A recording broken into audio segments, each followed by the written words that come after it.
So I didn't really prep a opening for this either.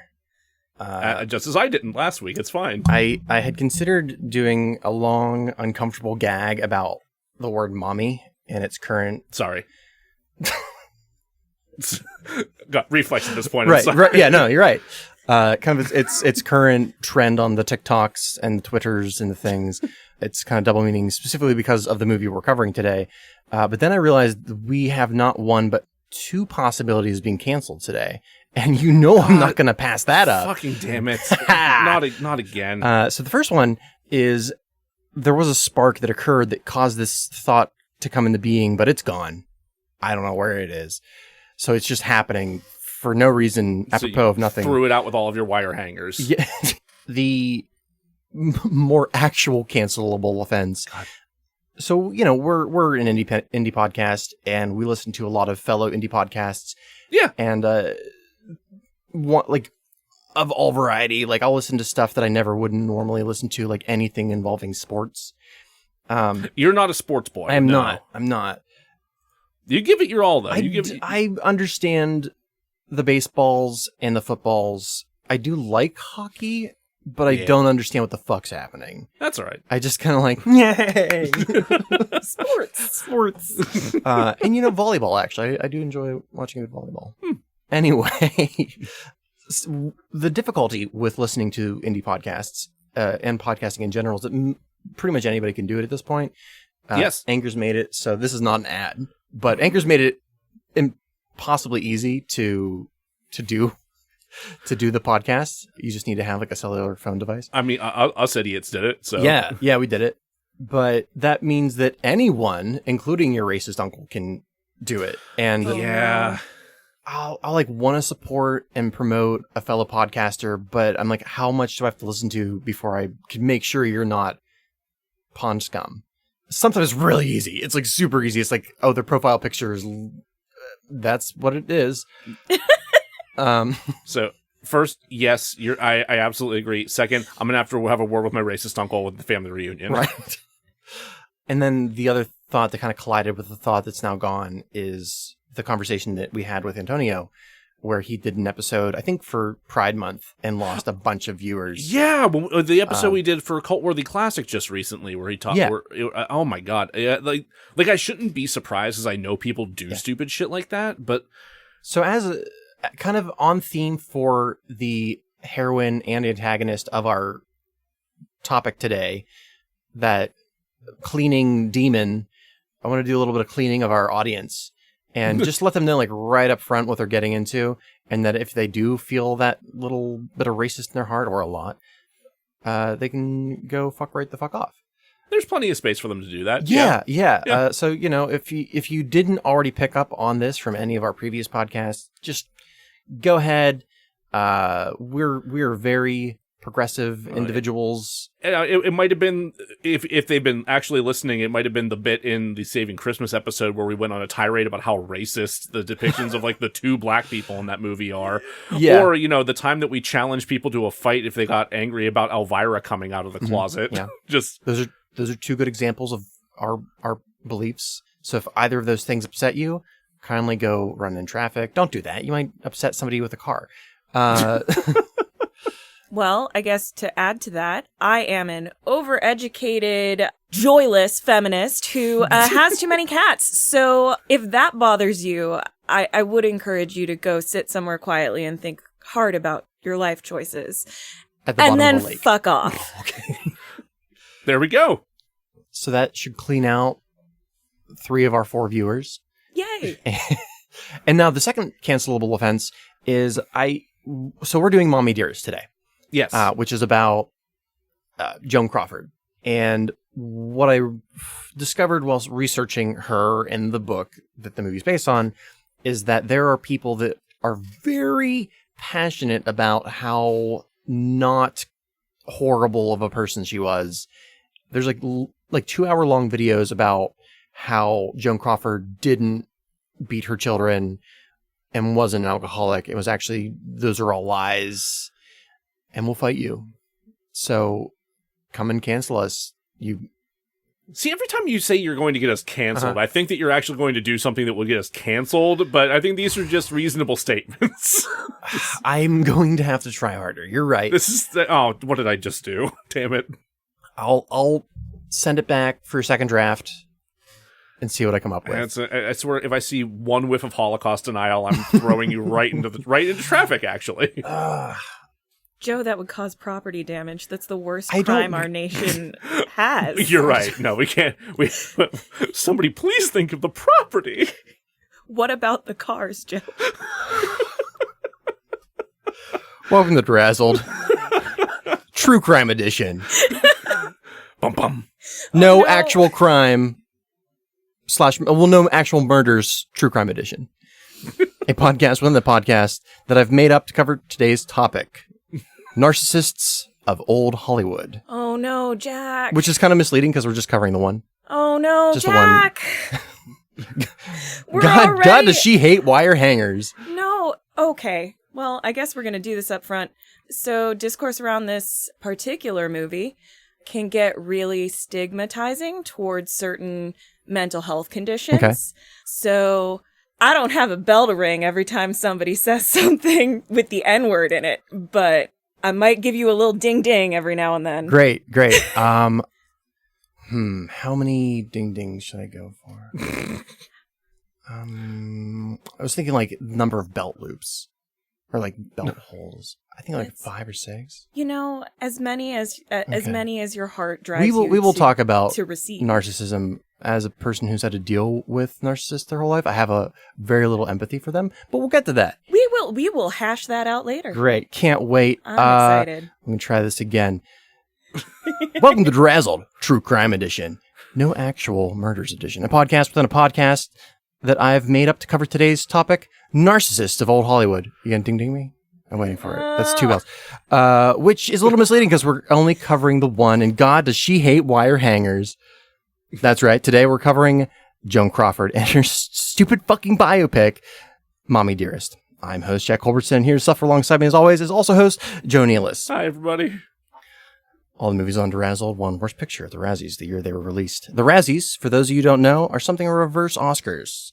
They recognize the worst films of the year. This question is even more, I feel like it's really poignant now. So we're joined by Becca today, and I gotta ask why? Why would you do this to yourself? I didn't have anything better to do. No. We get that a lot. Well, so I think I have 2 primary qualifications for being here, and then a third that just kind of exists. So first of all, again, as previously stated, joyless feminist. Angry out here. My armpits aren't hairy, but you can imagine that they are if you want. And I have strong feelings about how Hollywood treated women then and now. And I think that this film is a really interesting vehicle to talk about that. Also, I do comedy, which means that I spend a lot of time thinking about what makes things funny. And I think that this film, again, is a pretty good opportunity to talk about what is funny. Which is very little. It is extremely little, which is unnerving when you go to like a midnight showing of this movie and lots of people are laughing. I didn't know that was a thing. Oh, yeah. I didn't know that was a thing either. Holy shit. Yeah. And then third, kind of, I do work with brains. I know like the basics of some of the principles of mental health. And one of the people that I work with has done a lot of therapeutic work with people with cluster B disorders. And cluster B disorders include personality disorders that tend to manifest in sort of dramatic ways. So like borderline, narcissism, things like histrionic, and antisocial are the major 4. And these are really thorny issues in discourse. And you can get canceled real easy on the internet, depending on what you say about them. But I'm hoping that we can... You get the smirk off your face, Jack Culbertson. I found one, Joe. I'm hoping to lend some balance and humanity to that conversation. I will be at the other end of the spectrum, poking that bear. Okay. So we all have merkins under our armpits. Let's just get that out of the way. Yes. All right. You guys needed merkins? Yeah, it's just... Like Mr. Clean's head under there. I've made no secret of, I think I've mentioned before that I have an almost Robin Williams level of hair growth. That's You true. have, Yeah. but I don't know that I've ever actually, even though we've lived together in the past, I don't know that I've ever seen you with your shirt off. That's weird. Yeah. That's extremely weird. I don't believe a word you've said until that shirt comes off. Me either. Well, I'm not doing it right now. Now there's pressure. So we've kind of started to inch into this a little bit, but probably even should have said this earlier, but content warning for today's Oh, God, episode. yes. And there will be one up front. Joe will I type the words. I always put one into the episode description, so that's always there as well. There will be quite a bit of child abuse. I think the only person that was a worse mother than Joan Crawford would have been like a hamster. I think there are probably some worse mothers than Joan Crawford. I mean, hamsters eat their young. Quokkas throw their young at predators whenever they come at them, so Well, there's that's just also funny. that. God damn it. Uh, But also, there are human mothers that are probably worse than Joan Crawford was. nope, she's the worst. Also, convoluted discussions about narcissism, less convoluted conversations about suicidal ideation, sexual assault, and cancer. Neat. I don't know why I was looking forward to this movie. I was like genuinely, when we first started this podcast, pretty excited to do this one. Yeah, I recall that. My mistake. Well, you, from what you told me when we were going in to record the Amory Wars episode, was that you had unwittingly become a Joan Crawford scholar. Yeah, I don't. Over the course of this, and I think maybe that's part of the problem is that you fell too deep down the hole. So, for any of you who don't know, the movie is based on a book of the same name. It's Yes. written by Joan Crawford's adopted daughter, Christina. I read the book like almost halfway through the book before I watched the movie. I also watched some of Joan's older films. I'd watched Whatever Happened to Baby Jane years ago and really enjoyed it. But that movie actually comes towards the latter part of her career. When you think of Hollywood royalty and the people of the golden age, she's very much that. She was there at the beginning of the talkies up through, I can't remember when her last film came out. Drog. It was a bad B horror film. Oh, sweet. Yeah. One of the things that happened because of Whatever Happened to Baby Jane is people saw her as kind of a proto Scream Queen, which is weird. Interesting. Yeah. She ended up in a bunch of kind of like hatchet thriller type movies that make, I haven't watched any of them. Maybe they're awesome. Is this before or after she joined the board of Pepsi? This would have been, I want to say after, but I can't say for certain. Weird. Yeah, we'll get into it. Before we do any of the movie proper, I have a very, very, very short version of a bio of her. Oh. Yeah, which I'm going to read right meow. And if you have anything you want to throw in that you've learned, go ahead. Born in March of maybe 1904, maybe 1908. She lied about her age. Oh. And nobody knows for certain how old she is. Interesting. Yeah. I learned that today. Her birth name was Lucille Faye Lesueur, which I think is fucking sweet. That's a great name. Like, man, Lucille Lesueur? Lucille Lesueur. Like, can you imagine that Hollywood name? It's a little Stan Lee, but I like it. Right. So she was a swell flapper from San Antonio, Texas, with dreams of stardom. Soon she found herself in Hollywood, where MGM held a contest in Movie Weekly to find her name that had more star power behind it. The contest, it wasn't initially Joan Crawford. There's like one other name that like was voted on first, but there was already an actress by that name, so she ended up with Joan Crawford, which she specifically did not like Crawford because she said it sounded like crawfish. Crawdad. Or Crawdad, yeah. She worked relentlessly to become one of the most famous actresses in Hollywood, starring as a dancer in silent films. She, as well as being a flapper, she was also a chorus girl. Having an affair with Clark Gable, being nominated Best Actress 3 times and winning once.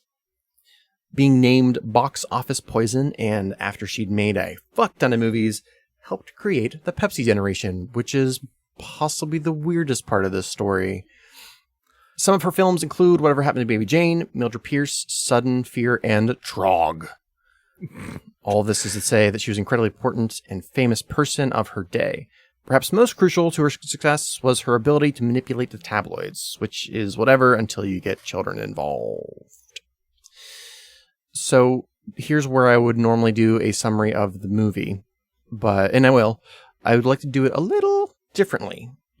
Because we're going to do one word at a time, switching between each of us. We're going to popcorn. It's an improv game now, you see. I couldn't hate this more. Well, let's do your thing then. Okay. Since there's a great many differences between the book and the movie and the truth, I'm going to say what happens in the movie. And when you feel, if at any point that's a fucking lie, say bullshit. And then I will say either, nope, that happened, or yeah, this is actually what happened. I should say that so Faye Joan Crawford is portrayed by Faye Dunaway in the film. Yes. And she's said many, many, many, many times that the only people who know what happened between Joan and her daughter is those two and God, which means just those two. Just those two. However, I lean towards what happened in the book, written by her daughter. And if that's a lie, she is amazing at lying. Because you did read the book, if I'm not mistaken. Yeah. So something that I will contribute, Sure. I guess, to that is we know that at least some of the timelines of events and details of events in the book do not line up with facts about Joan Crawford's life. For example, there's a part where Yul Brynner is supposed to have been having an affair with Joan Crawford while he was making The King and I, and that was years too early for him to have been making The King and I, so something's weird. That being said, factual inaccuracies in a victim's recounting of their experience is not a refutation of their experience. It just means that memory isn't perfect. Right. I was just about to ask, being that I assume she has PTSD, perhaps her memory is... So, yes, trauma can affect how your memories are stored. And also, we are hearing this from someone who was a child at the time. Yeah. And I don't know about you all, but my memories of my childhood, the further back I go, the less specific I can be about when things happened. It's a lot more flashbulb memories of, like, I remember this experience, but I don't remember the actual details surrounding where I was and when it was.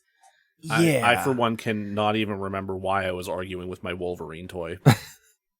Or what about? I just know what happened. So, and I put him in a tree and threw rocks at him. He probably deserved it. It was Wolverine. It was Let's Wolverine. be real. So then, on top of all of that, human memory in general is very malleable. So even from adults, even when nothing traumatic is happening, the odds that you're going to get some kind of detail wrong about a story that you're telling are pretty high because our brains are not computers. They are organic matter. So our recall is affected by all the other times that we remember something. So Stupid think meat. So, and this is a very truncated version of both the movie and the book, but if there's something in there that you're like, this doesn't line up with the timeline, please tell me. that is the I'm only curious. example that I know of. Okay. Based on, I was reading some interviews from some people who, like you said, really want to clear Joan Crawford's name. Many of them are former coworkers of hers. And a lot of the quibbles were things like that. I didn't remember most of them because they don't seem particularly important to me. Christina Crawford's life was not revolving around Yul Brynner's work at the time that he was arriving at her house. I do remember that part in the book, but only because she describes him first. And I'm like, that sounds familiar. And then she says who it is. I'm like, oh yeah, that is him. But no, that didn't like impact her life terribly. But yeah, so when we're talking about, like, quote unquote, what really happened, I would tend to agree with you that there is an essential truth that may be surrounded by some factual inaccuracies that we might be hitting upon. Indeed. All right, let's go ahead and talk about this movie. Woo! Mommie Dearest is a biopic loosely based on the book of the same name, a book authored by Joan's adopted daughter, Christina. Unlike the book, which is from Christina's point of view, we focus on Joan and her career. We open on Joan, played by Faye Dunaway, beginning her Patrick Bateman morning routine. There's an idea of a Joan Crawford, some kind of abstraction, but there is no real Joan Crawford, only an entity, something illusory, and a thought I can hide behind cold gaze. You get the point. I kind of wanted to go on, but I don't know what the copyright issue is. And you get the idea. You see Joan coolly scold a maid for missing a spot on the floor. She lifts up a pot and she's like, "You missed that spot in the pot."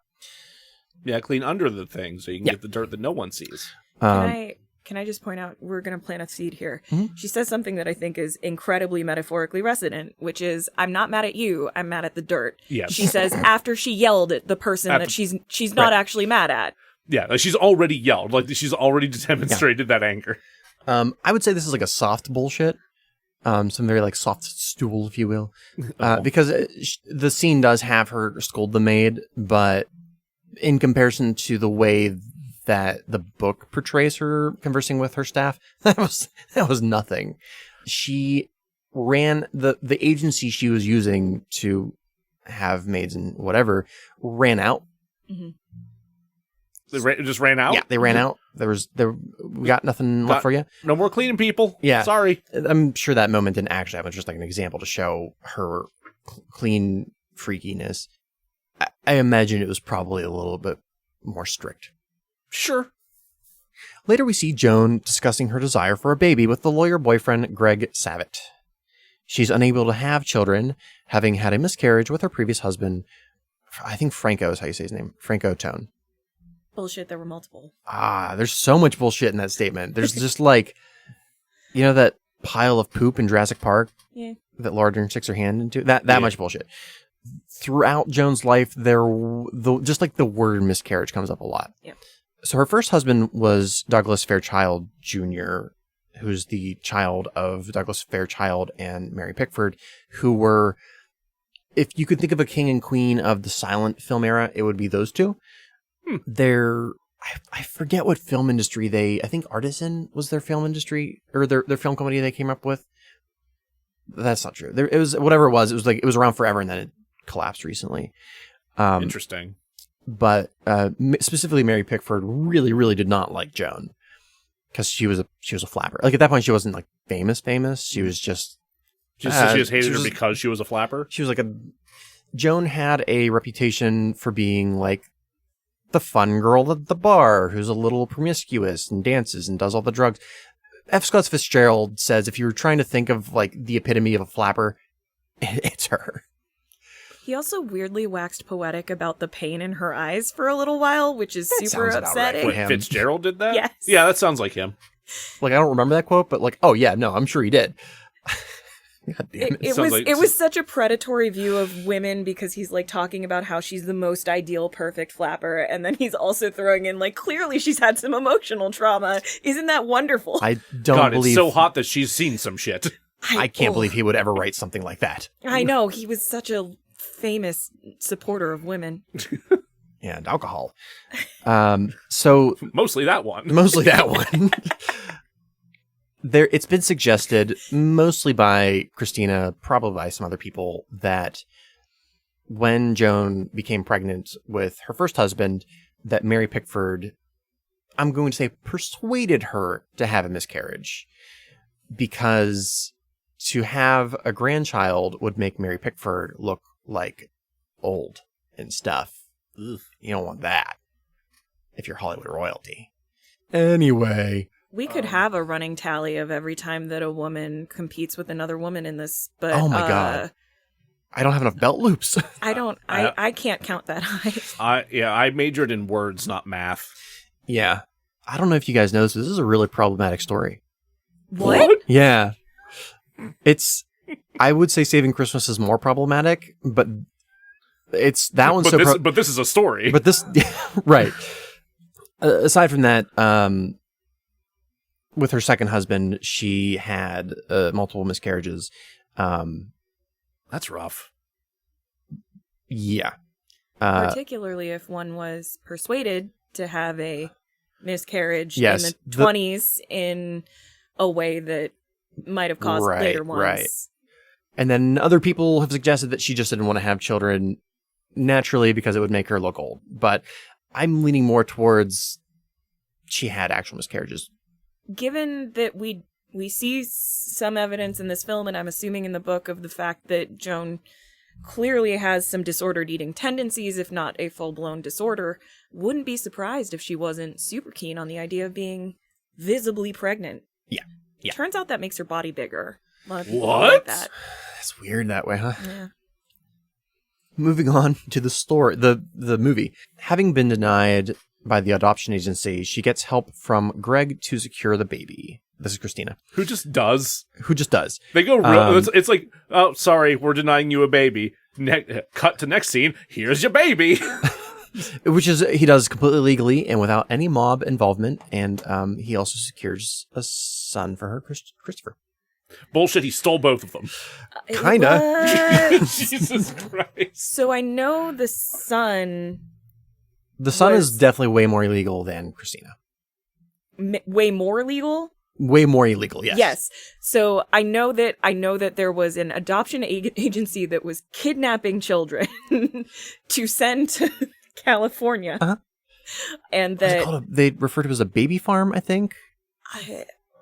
That's where you want to get your babies, baby farm. So first, no, I don't want to get my babies from a baby farm. And second, baby farm fits on knuckles. Joe. As a tattoo. Joe, did you never see a Cabbage Patch Kids backstory? Oh, no. Oh, I assumed they were homegrown. What happened? They are. They're farmed. That's where Christopher came from. Oh, shit. Does that explain why we don't see him for 90% of the fucking movie? Yeah, they're still growing them. That's bad. Think about her twins. They didn't show up at all. Yeah, you mentioned that when we weird. were watching it. Wasn't there like 2 or 3 other kids that are just... Okay, just 2. They're not fucking mentioned in the film at all. Yeah, I can't remember. Did they not mention the twins whatsoever? They don't appear. No! We have no That's idea really that she has weird. other children. Like, I didn't know it until Becca said it. Like, I was Okay, like, we'll I get will to that. say, yeah, I mean, we can talk later about why I think probably they got cut, but... Yeah, I'm curious. Because I just assumed it was for, like, streamlining the story that was already super choppy. Oy. So Christina does have adoption papers, but it was from a agency in Las Vegas. they fell off the back of a truck. That was basically like they fell off the back of a truck. Christopher does not have adoption papers, and He fell off the back of a truck. he also fell off the back of the truck, possibly a mob truck. Well, yeah, stuff doesn't fall off regular Right. trucks. Right. There is a chapter, and this is like one of the moments in the book that I'm like, you might be reaching a little bit, Christina, where her mother goes to visit a known mobster in, I think, Florida. Fat Tony. So it was Fat Tony. And Christina thinks that it might be to like thank him for his help procuring Christopher. On the day of his daughter's wedding. Right. I'm like, it was probably done illegally. I don't know that it was specifically like this guy. Moving on. She finishes thanking him and leaves. He turns to his capos and goes, "The fuck was that? We stole a baby? When we do that. When we do that? I told you fucking goons not to steal no babies no more." And thus was the beginning of the Cabbage Patch dolls. Oh, no. I think there's actually some not quite true crime elements behind the Cabbage Patch doll industry, but some like IP theft. Oh, yeah. We know of it. They're all creepy as hell, and I'm mad they exist. But without them, we wouldn't have Garbage Pail Kids. I was just thinking that, like, I do like Garbage Pail Kids, though. Which only exists because they couldn't get the copyright to do Cabbage Patch Kids. Oh, the irony. Shout out to all my 80s girls who do still have their Cabbage Patch hidden somewhere special. Honestly, I think it was the texture of the fabric that they used was real scratchy. Yeah. And I hated it. I had one of the ones that looks like a baby, so it didn't have the like scratchy yarn hair. Oh, okay. And, for the first 4 years of my life, constant companion. I don't know what to tell you. I just had a lot of Star Wars and X-Men and Ninja Turtles. I had a pound puppy that Oh, yeah. it was like this specific kind that would become a guard dog. You could like flip its brow down, so it was like, Oh, I flip know. its I jowls remember up. that one. Yeah. It was floppy because it had floppy ears. Yeah. Those things were great. And you'd turn him into like guard dog at night, so he'd protect you from the boogeyman. Exactly. He keeps the ghosts away. Spin-off podcast about 80s toys coming in 2024. I was just thinking we could have you back for when we cover the Garbage Pail Kids movie, because that one's a real bad movie. I don't think that was nominated for any Razzies. It wasn't. I don't think it was paid attention to. Anyway, following a rather extravagant birthday party in which Christina is showered with gifts, Christina is allowed to pick just one, and the rest are sent to charity. The press likes this. Christina does not. Fair. Like, nice gesture and everything, but hey, maybe let your kid have toys and presents. Yeah, that's a pretty big chunk of the book as well. Is her talking about that. It was more. She said more for like Christmas, but it was like some of those. It didn't feel right for them to jump all the way to Christmas. Right. No. She described it as Joan wanting to teach her a lesson about like appreciating stuff. Which she does they do kind of talk about that in the dialogue of the film as well. Mm-hmm. Like she talks about wanting her kids to know the value of $1. Right. What they don't mention in the movie, to my recollection, is how much shit Joan bought for herself. Yes. Yeah, that tracks. Well, they show it later. Do they? Because in one of the later scenes where she is passed out, Christina notices a bunch of shopping bags and says, "I thought Mom said we were out of money." Yeah, this is like right after she is like trying to tell her she can't afford to send her back to school, basically. And poor sainted Carol Ann is like, "Yeah, I mean, I don't know what to tell you." Fucking Carol Ann, ride or die. Several abusive scenes follow where Joan beats Christina in a race. Oh, the repeated pull races. That was deeply uncomfortable, and you could also see it on Greg's face as he's, like, trying to leave, and he turns back and watches, and he's just like, oh, come on. Don't do that. Yeah, that's not in the book, that specific moment. That vibe is the kind of competition with Joan and her daughter, but another tally mark I don't know if they were just trying to find a way to visually show it. I was wondering, I don't know if you know this off the top of your head, when did The Great Santini come out? I don't even know what that is. So The Great Santini is a movie about an abusive father, and there is a scene where he beats his son in a one-on-one basketball game, I believe. It's been a long time since I saw any part of this movie. Okay. But he kind of taunts his son, and he bounces the basketball off his head a couple times and goes like, "What, you gonna cry?" I hate that. It's terrible. It's really, really upsetting to see. And because it's a man doing it, I don't think anyone would laugh while they were watching it. Wait, so that bit in Austin Powers 2 when he's hitting Rob Lowe in the face with the big globe is a reference to The Great Santini? I believe so. There's so many references in the Austin Power movies that go over your head unless you specifically have seen that one thing. I think it's more like if you grew up exactly at my dad's age and saw all of as this. Mike Myers probably did. That's so yes, shout out to my dad who made me watch 5 minutes of The Great Santini once, and it happened to be relevant just so you could get that joke from Austin Powers. Well, and also Chuck Hayes coming in clutch again. Oh God, the man's a genius. So I don't know which of these came first. I can answer that. The Great Santini came out in 1979, so it did come out first. Actually relatively recent after that movie. On the heels of, yeah. So the idea of an abusive parent sort of lording it over their child in sports had already been done very famously. So I don't know if they were trying to make... This came out a year after. Well, the book came out a year after, so I can't imagine that it at least wasn't aware of that scene. The book, no, but the film. Right, yeah, well, because it's not in the book, but it is in the film. So that's... I wonder if that was an addition. I'm going to say... DeRazzled officially says it is. That's our official stance, and if you want to fight us about it, you can meet us at the park at 4 p.m. Director I've already told you this. You know what park. I don't even know if Director Frank Perry's alive anymore. I don't remember The Great Santini very well. Anyway, after she loses the race, Christina says, like, you cheated and you suck, and is locked in the pool house. She says she'll never play with her again. Right. Joan, again, this is a series of like abusive scenes. Joan catches Christina wearing her makeup and cuts off all her hair. Oh, that was harrowing. Yeah, I can't remember if that exact thing happened, but like something close to it. So Christina has put lotion in her hair from Joan's dressing table, and she is doing an acceptance speech. And Joan goes, "You're making fun of me?" And then proceeds to cut off all of Christina's hair. That's exactly what it was. I'm like, I knew the hair went. I didn't know what the cause of it was. If you've ever been a little girl with bubble gum stuck in your hair and had your mom angrily trying to brush it out, that scene comes with scalp pain built right in. Now I'm just thinking sure of that does. episode of The Simpsons where Lisa gets bubblegum stuck in her hair and people just keep trying to put other substances on top of it to get it to come out. Peanut butter. Peanut butter and all sorts. I forget what else. It gets weird. Mine, I didn't get bubble gum. I got tree sap.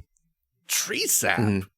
Yeah, there's I really liked climbing trees as a kid. Sure. Yeah, And- that would be how that happens. This was when we lived with my grandma, my Mima, and I climbed up the pine trees. And me being, I was like 5. Mhm. I didn't realize how high up I'd gotten. These were taller than the house. Oh, God. And later my mom told me that the only reason she didn't like scream and shriek was because my Mima was like, "Don't say a word." Would you come down? Would you come down now? And I was like, Okay, yeah. yeah. Oh, what? And I had I can't. I'm stuck to the tree. yeah, I was hanging on by my head. And then all of a sudden it let go, Yeah. and we heard a tuba noise as you fell. Yes. And slide whistle. So yeah, I also, when that scene happened, I was like, oh man. See, I never got anything stuck in my hair, but I did try to cut my hair once as a yeah. kid, and my mom was not thrilled. If you are an older sibling and you didn't cut your younger sibling's hair at some point, get in the comments, because I need to know what kind of monster you are. Oh no, I never did. I did. Probably because I had my own hair. No, yeah, So it no, was- I specifically did not try to cut my sister's hair because I already cut my own and realized, oh, that was bad. So I just So this isn't bullshit, because that scene did more or less happen. sure. But I feel like the movie kind of stresses the physical abuse aspect, and there are a handful of times where that happens, but a lot of the abuse is mental. I wouldn't doubt that for a second. Especially later. But let us continue. Yes, please. After Joan breaks up with lawyer boyfriend Greg, you know, the one that helped her find those babies that had fallen off a truck. That scene was fucking ridiculous. Just the look on his face at certain points. I don't understand how Faye Dunaway got the Razzie for acting. Because anyway, so she cuts Greg out of all the photos. In the book, Christina notes that this is when she realized how quickly her mother could remove somebody from their lives. Yeah. Which happened multiple times with different suitors. In the book, she refers to them as uncles. Which she does that in the movie as well. I distinctly remember later whenever one of them is like, I'm not your uncle, kid. What are you doing?" Right. There's a bunch of vacations where it's like, oh, we're going to go vacation. Oh, your uncle happens to be here. Yep. Weird. Funny But how that works. specifically in this moment, Christina notes that out of sight, out of mind is very much how her mother operates, which becomes super apparent when she goes off to school, which we'll get to. After MGM forces Joan to leave when she is dubbed box office poison, she goes home to hack apart her rose garden and chop down that goddamned fruit tree. So did this actually happen? I feel like there's debate about whether or not that really happened. It's kind of a ice cream twist of bullshit, of truth and bullshit. Two great tastes that go great together. Yeah. So MGM did kind of force her out of contract.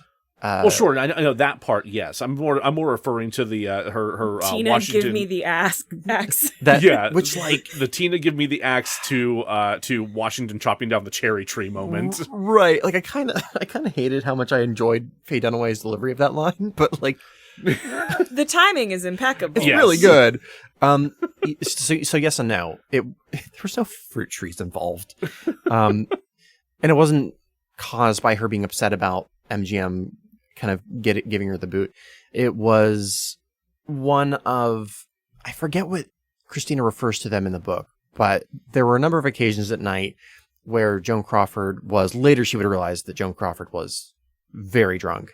Sure. Joan would get a thought in her head. I'm assuming she would like perseverate on an issue, and then to work through that, she would clean, or she would find somebody to target that frustration with. Sure. This particular night, it was the rose bush.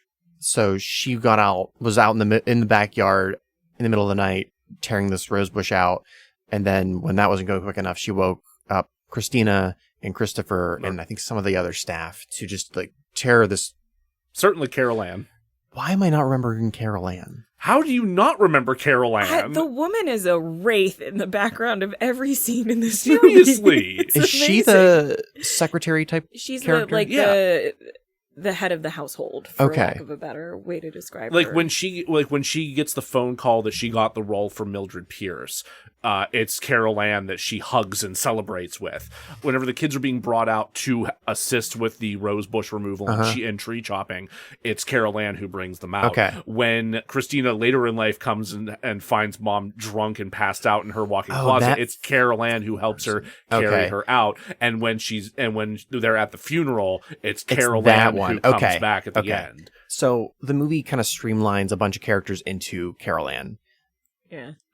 Which I just really wanted to believe Carol Ann was just like a true blue. She was absolutely a wraith, but like she was the worst. But I thought she was the best in the movie. There's something to be said for the staying power, at least. Yeah. Well, I don't know if they address this in the book, and I don't even remember if this is specifically Carol Ann, but that the role that person fills was a mega fan that sat out in front of the house. And then Joan Crawford was like, well, I might as well put you to work. And then she stuck around, whereas, the agency ran out of maids.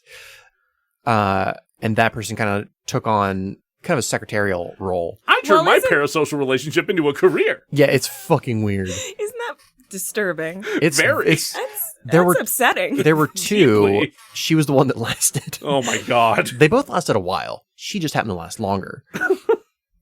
So the Rosebush incident, that occurred. I don't remember Carol Ann being there at that point. There was also a series of, I forget what you would refer to the person who, like a governess type character. Yeah. There were a number of those. Some of them were... The au pair. Yeah, like awful. Some of them were, in Christina's opinion, they were like... She either had ones that were sympathetic to her or ones that were not. There were ones that saw how Joan treated her and her brother and would like sneak them snacks and things. They're like, make sure their punishment wasn't ridiculous. Anyway, a real one. The next day, the gardener showed up and quit. God damn it. I just imagine like groundskeeper Willie, because Christina Christina describes a scene from like the kitchen or wherever she's eating breakfast and like hears him like walk by the window to like go towards the garden to do his work and then just start swearing and cussing up a storm. And these are his words, not mine, but fuck that crazy bitch, I quit. And he does. And you know what? Fair. I would not be thrilled if I came out to see that my gardening work had just been obliterated in a drunken fervor. There's definitely been days where I've gone into work and the night person didn't do anything, or it's just like an absolute disaster, and I feel that urge to quit. Yeah. Moving on. In the movie's most notorious scene, Joan finds that Christina has put several expensive dresses on wire hangers. Joan dumps the contents of the closet out, then beats Christina with the hanger. She then drags Christina to the bathroom, where she is scolded for not cleaning what appears to be a perfectly spotless bathroom. Christina protests are met with her being hit with a can of Comet until it explodes. I looked this up. Okay. I needed to know, is this Comet? It is not. It's not Comet? So Comet contains bleach. And yes. One of the things that I was deeply concerned about for the child actor's sake was first of all doused with bleach. What did we do in the scene to make it not bleach? Right. And then I found in the course of that what that is supposed to be is scouring powder, which is actually a mineral. It's kind of like chalk, but not quite, or like maybe a cross between chalk and salt. It's mined out of the earth, and so it's not a chemical. Like it doesn't break down, and like it's not going to bleach anything. It's not even a soap. It's literally just like grit before we had scrubby sponges. Yeah, so the fact that it's just being thrown in the air and landing on this child is not going to outright, like... She's not going to get chemical burns. Yeah. But breathing it in is probably bad. She's probably going to have some lung damage, is kind of where I landed. Yeah. Well, that's good for the actress. I'm glad that they didn't...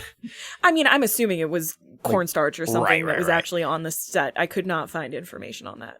Christina never mentions being, like, burned by it. She does say in the book and in the movie, like, what am I, like, I'm like, how am I supposed to clean this up? And she's like, figure it out or whatever. Yeah. And she spends the entirety of the night trying to clean up this chemical, well, not chemical, this powder that won't, it's like, how do you mix water in this chemical? And it's just kind of, it's too much. It's too much. Yeah. So she finally like gives up when dawn breaks. So the scene in which Joan, this is all one scene in the movie. In the book, it's two separate events. The bathroom was one night. The closet incident was another. She was not beat. She was beat with the chemical, or God damn it, the scouring powder. Scouring powder, because it broke. That's how that happened. Right. She was not beat with the hanger. In the book, she's not beaten with the hanger? No, she specifically said when seeing that in the movie that she hated that because that never happened. To my understanding, there's a lot about the movie that that Christina Crawford did not like. Correct. Weirdly super jazzed about the musical, which I need to know more. What? When she was called it fabulous. When did that come out? It was an interview that I read for her like 80th birthday or something like that. So I don't know exact dates, but she was super into the Broadway musical. That's bizarre. About her childhood abuse. She was very That's much amazing. a theater kid, so I'm not surprised that she was. Anyway, so for the movie, Faye Dunaway wanted to back away from how terrible the book makes Joan, whereas Christina wanted to like be closer to the book, and it kind of landed somewhere in the middle. But what's really weird is that instead of Faye Dunaway and Christina talking, they had their spouses fighting on set. Yep. It's not important. It's just a fact that's weird. That is very weird. So the incident did occur where Joan went into the closet, dumped everything out of Christina's closet Because of wire hangers? because of wire hangers. So Joan's mother, which would have been Christina's grandmother, would knit them hangers that, to protect whatever. And this was for like hundreds of dresses. And from Christina's recollection, it was a dress that they had like just purchased but hadn't had a chance to transfer on to the special hangers. And when her mother saw that, she dumped everything out. She kind of like trashed the room. And then Christina had to clean it up. And her brother offered to help because they stayed in the same room. And I don't think they mentioned this in the movie, but he's wearing some like weird ass harness. Yeah. They don't mention it, but they do show it. They show him getting clipped in and out of bed a bunch of times. Yeah, because when he gets out of bed to offer to help, it's still on him. Which I think we were talking about, like, what the hell is that? And I think Becca, you had suggested that it was like an anti-masturbation device. That was my initial guess, but no, he sleepwalked. Oh, it was a sleepwalker. That is the later suggestion that I found. Heavy finger quotes, sleepwalked. No, she didn't want him to get out of bed. Yeah. And wake her up while she was hungover. Fuck. Which clearly he could unhook. So I don't know how particularly effective that is, beyond sending you a very clear message that mommy wants you in bed. In the book, he can't. He specifically asks if Christina would want his help, which she would then have to like unhook him. Yeah. But she's like, if mother were to catch us that way, it would be way worse than it already is. Yeah. No, you're staying right there, kid. Yeah. Yeesh. All right. So years later, this skips like so much shit. Yeah. One of my probably the biggest issue I have with the movie is how Spark Notesy it feels. It's Spark Notes with whiplash. Yeah. Yeah. So years later, Christina's caught kissing a boy in her private school. Woo! Joan pulls her from school during a puff piece, which, like, holy shit, they just skipped, like, the entire middle section of the book. Well, they would have had to hire a third child actress for the middle part. So. Yeah. You go from child to tween to teen. Which is definitely not what I suggest doing later. Wink. Oh, no. But it jumps from that whole issue to there being a puff piece where Joan lies about Christina being expelled from Chadwick, which is a private school. Yes. Christina calls her out in front of the reporter. Joan slaps Christina, then tackles her to the ground, choking her until Joan's live-in assistant, which would be fucking Carol Ann, and the reporters stop her. Which, if I'm not mistaken, this is the moment where Becca finally said, "Oh, that's why this movie won a Razzie." Oh, that moment? Oh my God. That's where I stopped going, This is a movie that I find compelling for many reasons, Yeah. and I'm not quite sure why it would be considered the worst movie to come out in a year. Yeah. To all of a sudden, oh, You know what? Yeah. we're yeah, all I would just say- we're all just acting now. We're all just acting. Yeah, I would like at first I was watching it and I didn't hate it up front, even though I thought it was a mistake to have it from Joan's point of view. Oh, we're gonna have to talk about that after. Yeah, This is done. oh yes. But like I thought Faye's portrayal was a lot, but then reading the book, I'm like, okay, I could see where she would have read that and then tried to like go in that direction. And Joan Crawford, even in her own films, could go big, I'll say. Okay. But when you get to like some early scenes and then that scene, I'm like, oh, this is garbage. I would say like for the first act of the film, I was invested, and then after that, I'm not gonna lie, I kind of did start like passing out in the third act because I'm like, this is so stupid and full of shit. Anyway, everything I just said is so much bullshit. I'm going to try to like really condense the stuff that they missed. So there was an incident with a boy, but it was a stable boy, a literal stable boy. Oh, so she wasn't the one working in the stable. He was. Yeah, did they make that a thing in the movie? They kind of said that it was money problems with Joan, and so she had to be there to work something. Yeah, basically she became a work study student and she was working at the stable. She did later, but not with the stable thing.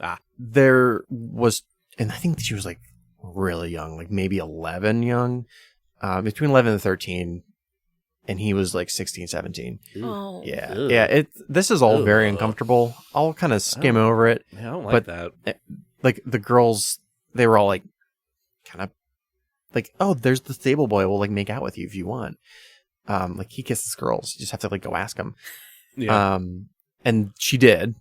And they start to have intercourse when he's like, wait a minute. How old are you? She tells him. He's like, nope. Yeah. I hate everything about this. Yeah. He was, I guess, yeeted into the sun. I'm pretty sure that's how prep schools handle these kind of things. Yeah, but like she was the famous daughter, so she didn't get yeeted into the sun. Right. But she was threatened. I think she was taken out of that school, and that's when she was sent to Chadwick. Mm-hmm. And Chadwick is where she was further away from her mother, so she had a little bit more freedom. Yeah. And it's like for the first time in the book, she actually starts to do well. And you're like, oh, thank God, because it's just been one of those stories of horrible thing after horrible thing happening to this character. Well, it's a human being, this person. Yeah. And I don't personally enjoy those books. So she I think she joins is she the swim team or the track team? Anyway, she's on some kind of sports team. She sportses. She sportses, and she does really well. And she like connects with her coach, her female coach, and nice. She starts doing like really well in class. She makes some friends. The Chadwicks who run the school start to basically be her parents. So she starts to build more of a social net, and she has positive relationships with like mentor figures and whatnot. And this is why I hate that they didn't put this into the movie, because it's so important to who she is as a person that you see her start to develop as an individual, that she has supportive friends, and like they were older, so they were more like grandmother. Like. Sure. I imagine it's easier for that surrogate relationship to happen under those circumstances. Yeah. Given her relationship with her mom being that as close as it is. And well, especially because her mother didn't let her come home for holidays. So she would spend all her holidays with the Chadwicks. And then that ended when her mother would like do shit. Like she would call and like, all right, well, I'm just going to say this is going to come out horribly. Like the entire time I'm reading the book, I'm like, why is Christina trying to like make a relationship with her mother? Because it continues even after every horrible thing that happens. She continues to try to make a relationship with her pretty much up until Joan Crawford dies. And I know, like, logically in my brain, I'm like, she's trying to have that relationship with her mother. So I don't have that relationship with my father. Like I cut him off entirely. Yeah. And I do not regret that at all. We didn't quite have the same thing going on with Christina and her mom. And that's why like your dad wasn't like the quintessential flapper? God damn it, Joe. Joe, I want to thank you for putting that image in my head. That was worth years of therapy. Oh my. So much, but to see this like stout red asshole just like looking like one of those like flabby sad fish that the big cat knows. Blobfish? Yeah, like a blobfish expression with this like tube flapper dress. Mwah. It's so fucking good. Anyway, because of that, there was moments in the book where I definitely noticed I was being triggered by what Joan was doing to her daughter, which is why I wanted to, when we talk about narcissism later, I will listen. It might be hard for me to empathize with Joan. I think that's an important distinction that we're gonna talk about. Yeah. So, I already have. Great. I have story-based thoughts about this. Cool. So I'm not being a dick because it's funny, mostly. I mean, I will say from the point of view of the abused, often your abuser will love bomb you, right? So, like, we don't see this in the movie. We probably don't see it in the book. I don't know. But that probably would make a very interesting copy, I'm guessing. But, like, often with these sort of cyclical relationships, there's a lot of, you made me be mean to you, but also I love you so much, like, let me take care of you, that happens in other ways at other times. I think we kind of get that vibe in the movie a little bit. Yeah. For example, like the big birthday party that gets thrown, where Christina has every little girl's dream birthday party, and then it's followed by an instance of deprivation. And that sort of hot and cold cycling tends to intermittently reinforce people, which is the strongest way of making someone just persist in pursuing a goal forever. Okay. Yeah. The hot and cold was definitely there after she had graduated. Well, she didn't graduate college, but like after her college years. There's a lot of that. When she was at Chadwick, less so. Like Joan wouldn't send her money, would like send her not even enough money to get food and clothing. There's a number of times where she's like, yeah, Mom didn't really understand money. She would like spend thousands and thousands of dollars on these parties, but then not send me enough money to get like underpants. Yeah. Which I think is probably an issue why with the cameraman focused in so much on those white underpants every single time we see teenage Christina. I'm going to go with you betcha. There was a heavy focus on that. Yeah. I wonder if I started to zone out at that point. Probably. It deeply upsets me how much cameras love teenage girls' underpants in movies that have nothing to do with being interested in teenage girls' underpants. You see, that was the day Woody Allen walked onto set. And I guess. So the director for this film is Frank Perry, which is bizarre because I went to school with Frank Perry, who is... That's weird. Not this person. I would imagine not. That would... unless he's a Benjamin Button? Ooh, maybe. I'll have to slap him around and make sure he never becomes that Frank Perry. So the director of this film was aging backwards. Yeah. And he had done another film, and I've wanted to hunt it down, but it's kind of like lost media, called The Last Summer, or something like that.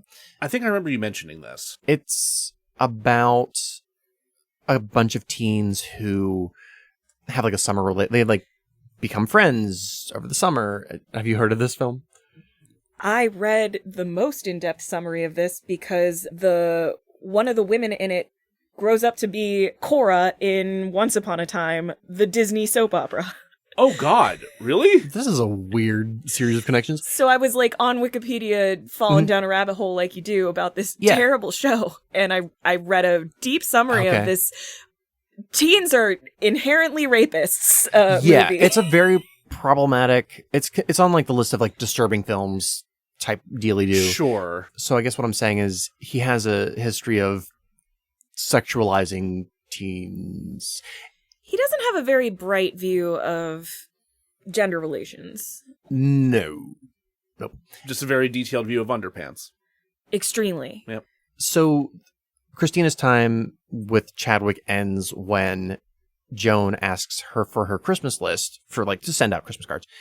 And Christina's like, Ma, it's, August or, whatever, May.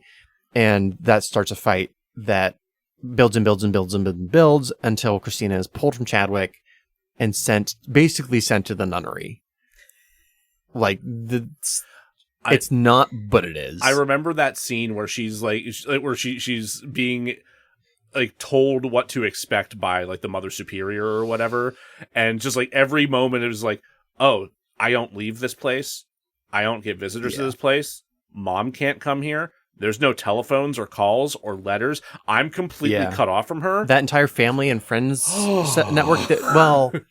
So this is the problem, right? We cut someone off from their abuser. We also cut them off from everybody else who could help them heal. And we subject them to some fun religious abuse. Yes. Yeah. That's... You mean the church has done bad things? Turns out a couple.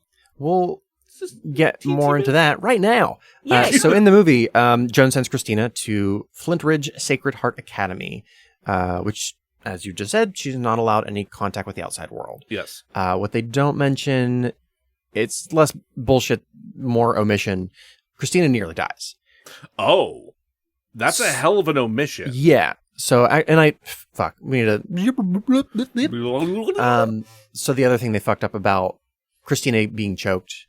So that did happen, and it was because it was specifically because like she was taken out of Chadwick and. Joan's like, oh, it's because you failed out. And the assault did not happen in front of the reporter. Because no fucking way would it. Like, that's the whole point of Joan having Christina is good PR. Which is why she had to a narrative of this whole thing. I believe it. But we'll get to it. Well, that is one interpretation of the facts. Yeah. Yes. So the attack doesn't happen until they get home. And Christina says something like, well, blah, blah, blah, that's what you did, and causes her to snap, and she tries to kill her. Christina starts to black out. Oof. And it is Carol Sue, Luann, whatever the fuck her name is. Carol Ann. Yeah, her... Jodie Foster. I just have an image of Luann from King of the... Yeah, you know what? She probably would have helped. Oh, it's gonna be okay. Got a corn chip. After that, you'll have to tell me if this is the movie or not. God, I really should have rewatched this, but I did not want to. Just go for it. So, Joan is pulled away from killing her daughter. Good.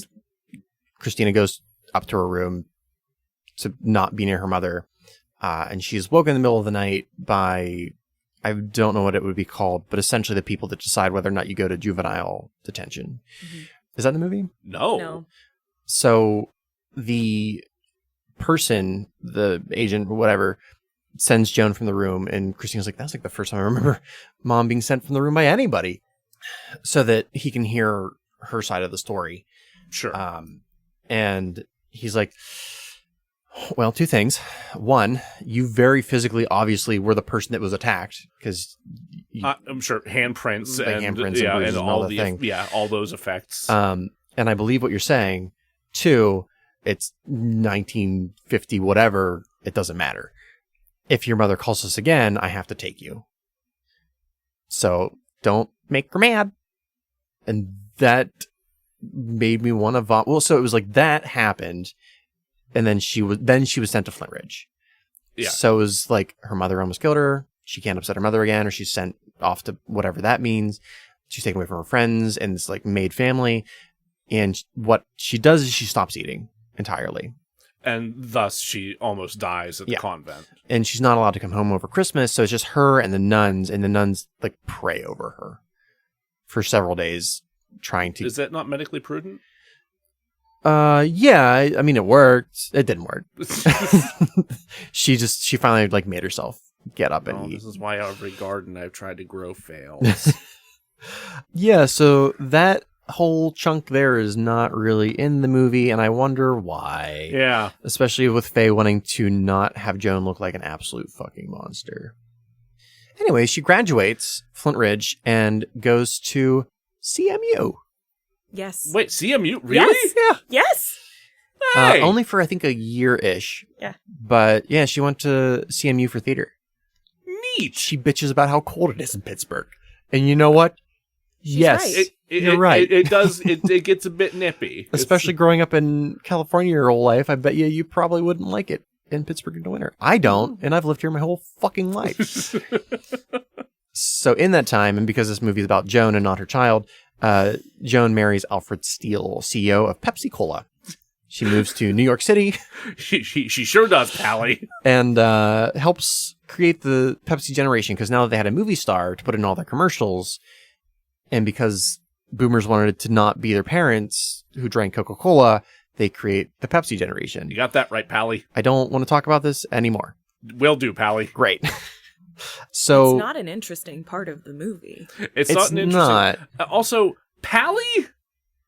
He did call everyone Pally. It was odd. Pally. I will say that in the book, the one of the few people that everyone agrees is pretty nice is that guy. Yeah. Honestly, I'm not surprised, but like, my God, what an uninteresting character in the film. Yeah. Well, she only married him for 3 years before he dies. Yeah. And they sure whipped right through and that's those 3 where we years. go true crime, everybody. This is now Joan Crawford is in... No. Well, I was about to go there. So it's one of the things that's hinted at in the book that I would not say is true, is that Joan may have had a hand in her husband's death. Christina, I'm on your side for like 98% of this, but come on. Your mom was a lot of things. I don't think she pushed this man down the steps to kill him. He had like a heart attack or something heart related. So in the movie, they cut pretty much from him pushing back on her about like the apartment that they're building to he's dead. In the book, they don't really cover anything that would need to be in the movie. Like, there is the one moment where, so they go on vacation and it's like the first time that Christina is allowed to kind of like be back around her mother after everything that happened in high school. Yeah. And she's like trying to mend the relationship, and it's kind of working because her mother's on a hive because she's just gotten married to a guy that's fucking loaded. Sure. And Alfred is actually a pretty decent dude and like spends time with the kids, and the twins are in there somewhere. I don't even know where they came from. It doesn't matter. Honestly, they should probably just like not be mentioned for their own sake. Can we hold for just a moment? I desperately need to use the restroom. Yeah, Act 1's taking way longer than I thought it was. It's taking an immensely long time, yes. I really need to... Yep. Yeah. And we're breaking.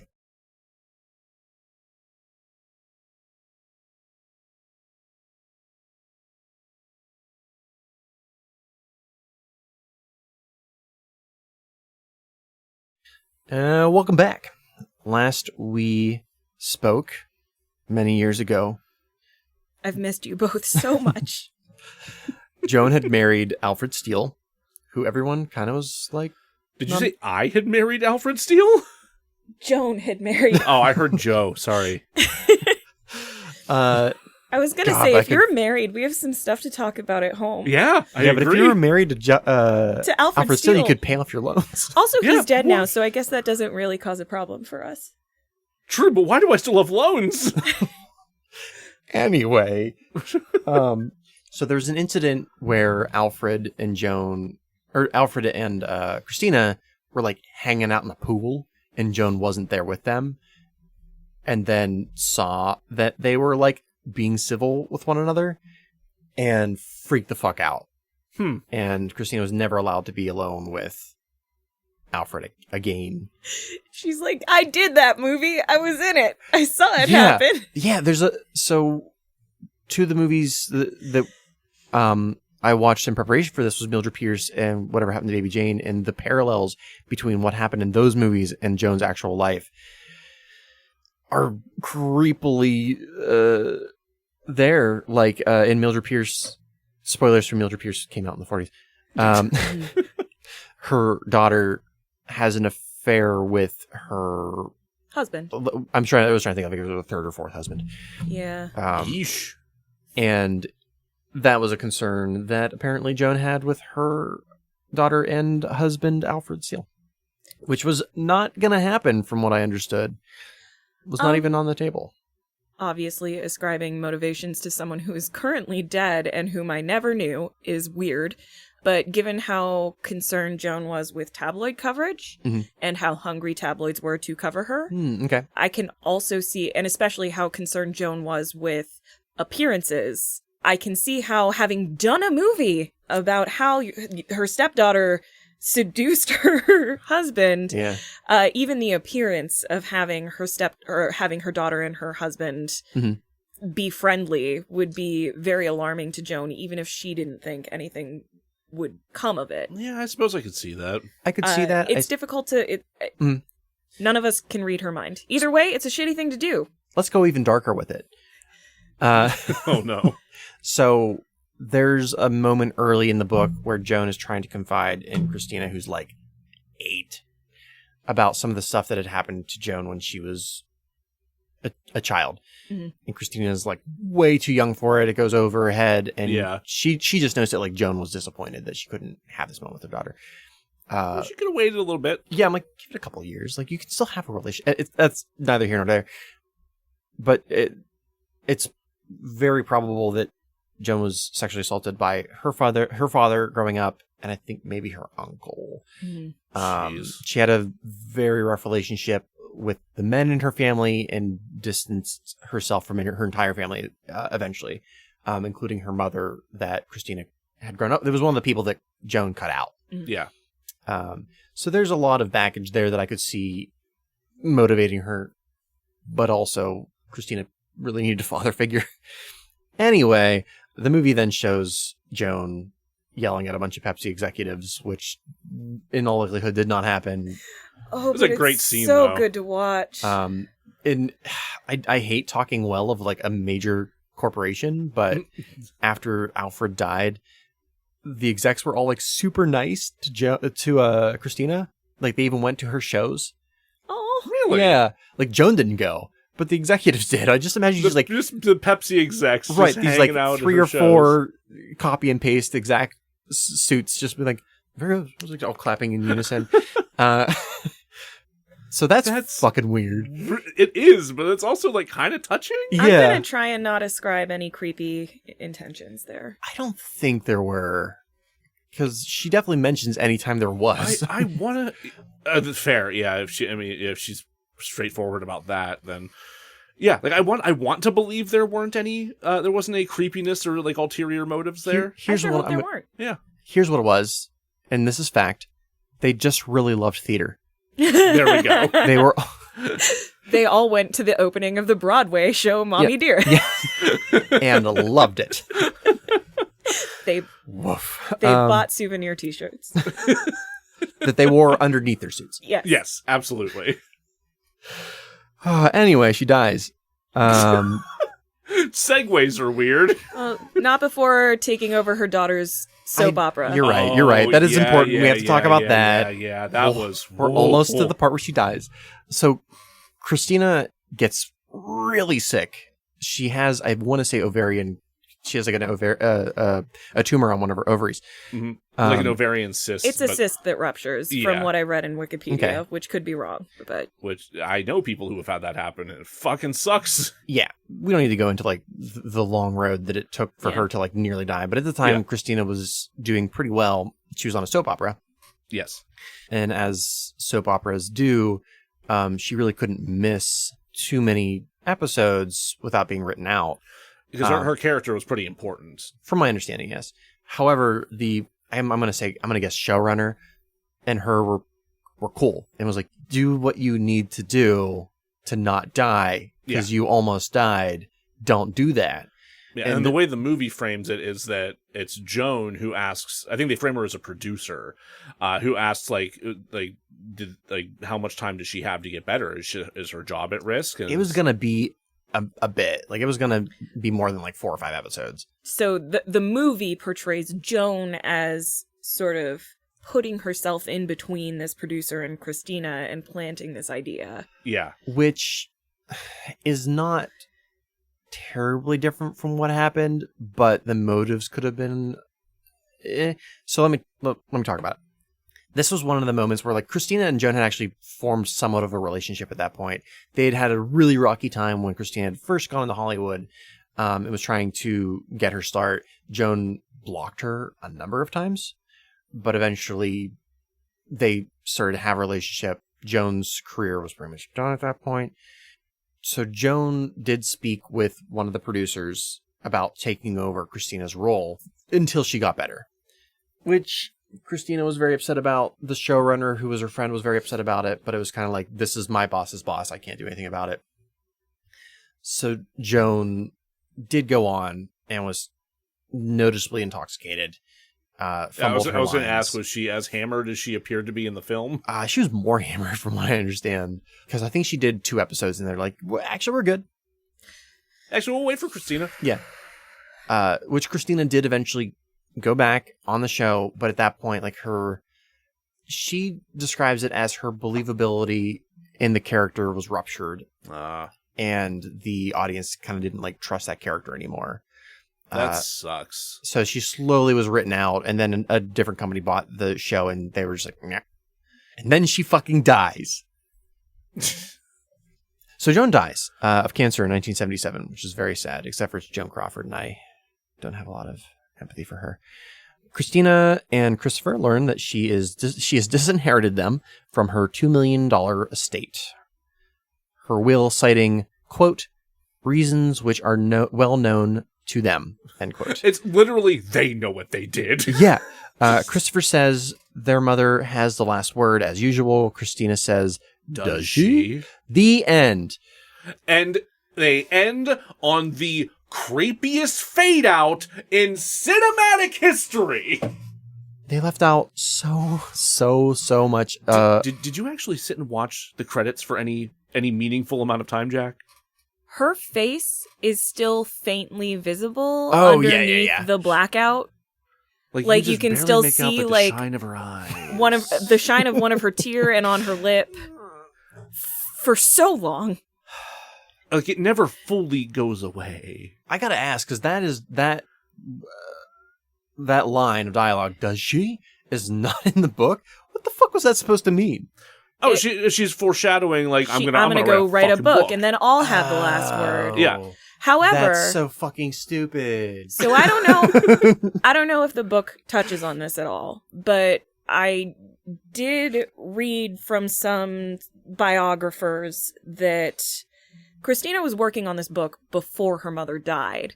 And so it's entirely possible that what Joan means when she says, for reasons that are known to you, she's already aware that the book's being written. You're writing a fucking tell-all about me. Okay, that could very well be the case. Okay. It's possible that's not true. I don't personally know Christina Crawford. But why write Christopher out of it?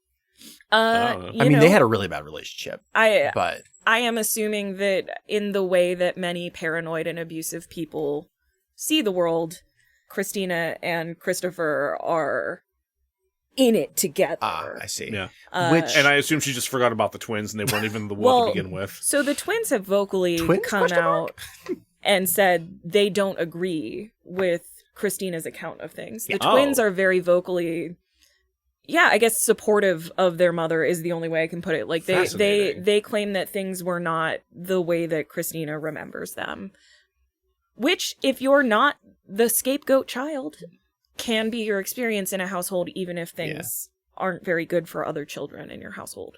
Yeah. My thought behind that is they were wee babes for most of Christina and Christopher's early childhood. So they would have no recollection of like the foundations of a lot of what happened. Correct. And then when Christina was in boarding school, she wasn't at the house when the shit was happening. It was all either done by letter or phone call. Most time letter. Mm-hmm. If only somebody had written like a book that they could reference to learn about these things. I'm not going to say they're completely full of shit, but I'm also don't care what they have to say. Being honest. Their experiences are valid. Mm-hmm. It's possible that they didn't experience their mother in the way that Christina did.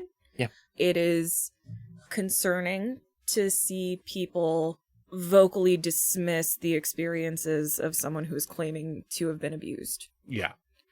Were you going to do however? I was waiting for your however. No, I think that was the however. Okay. All of those things are true. Okay. It's possible that they didn't experience this. It's pretty upsetting to see them fully dismiss that Christina experienced. It's also not an unheard of thing for a parent to not approach things the same way for all of their children. True. I've also seen fairly recently with some of our friends who've had their parents pass away or even parents whose grandparents have passed away kind of rewrite who they are post-mortem to make them look better. It does happen. Yeah. I don't think anybody's watching the yes. Very recently, I've seen somebody whose parent is on death's door, and I'm like, your memory of who that person is pretty rose-colored, because I've only known them as a piece of shit. I'm not saying that's what's happening in this. Can we put a pin in that? Because I want to come back to it. Can we there's a little chalk mark hanging above my head where we're talking about different people remembering an abusive person. Sure. Joe, we'll come back you to remember it that? Because I won't. I will do my best. Great. So, as far as like what did and didn't happen in the movie, one real quick thing I want to touch on, and then we'll do some stats. They left out so much of Christopher, which makes sense for the length of the movie. I was literally asking for like a good 40 minutes, like, where the hell is Christopher? I was like, I don't know. They left him strapped in bed. He's just up there not jerking it. Just an adult-sized child. So he kind of does like drop in and out of the book as well, which makes sense because it's Christina's point of view and she's not home.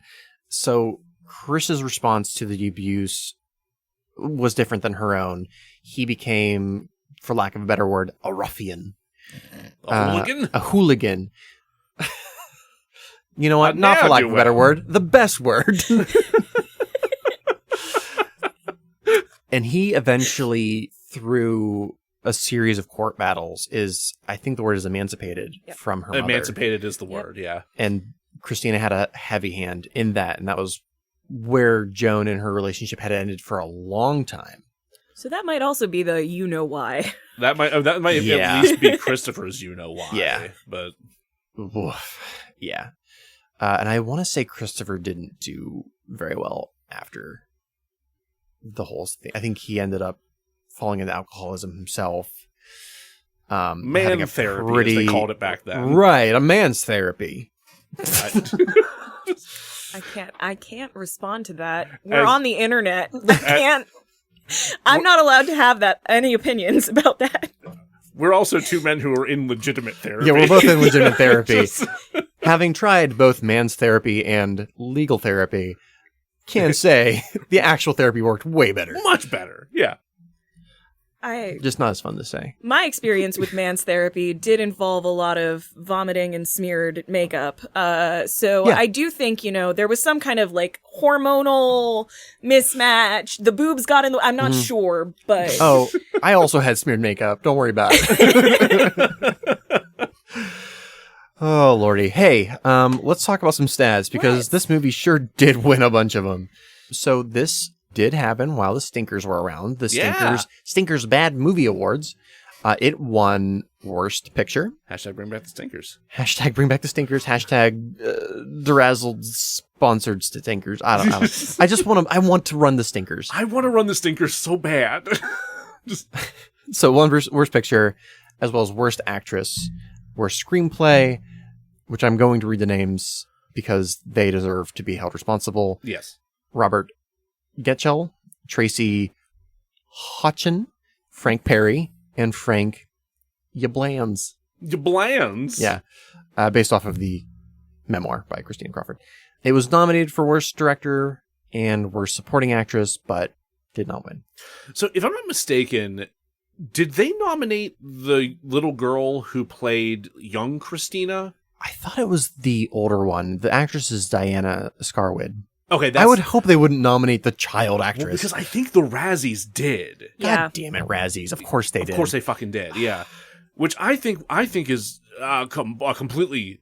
I think that's terrible because A, child actor, what are you doing? And B, she was good. Yeah, I had no problem with her performance. Yeah. Even the older actress, I mean, she wasn't great, but she wasn't like Razzie worthy. No. I mean, she had that script to work with. You can only do so much. I have to be honest, I thought her performance was a lot worse than Faye's. But really? Yeah. Okay. I think I would agree with you, honestly. Like, I think she was way too monotone, I think, for a lot of what was happening and a lot of the emotion that was supposed to be conveyed in those scenes, or she was trying to convey in those scenes. As I may have been asleep through part of her section, I have to defer to your expertise.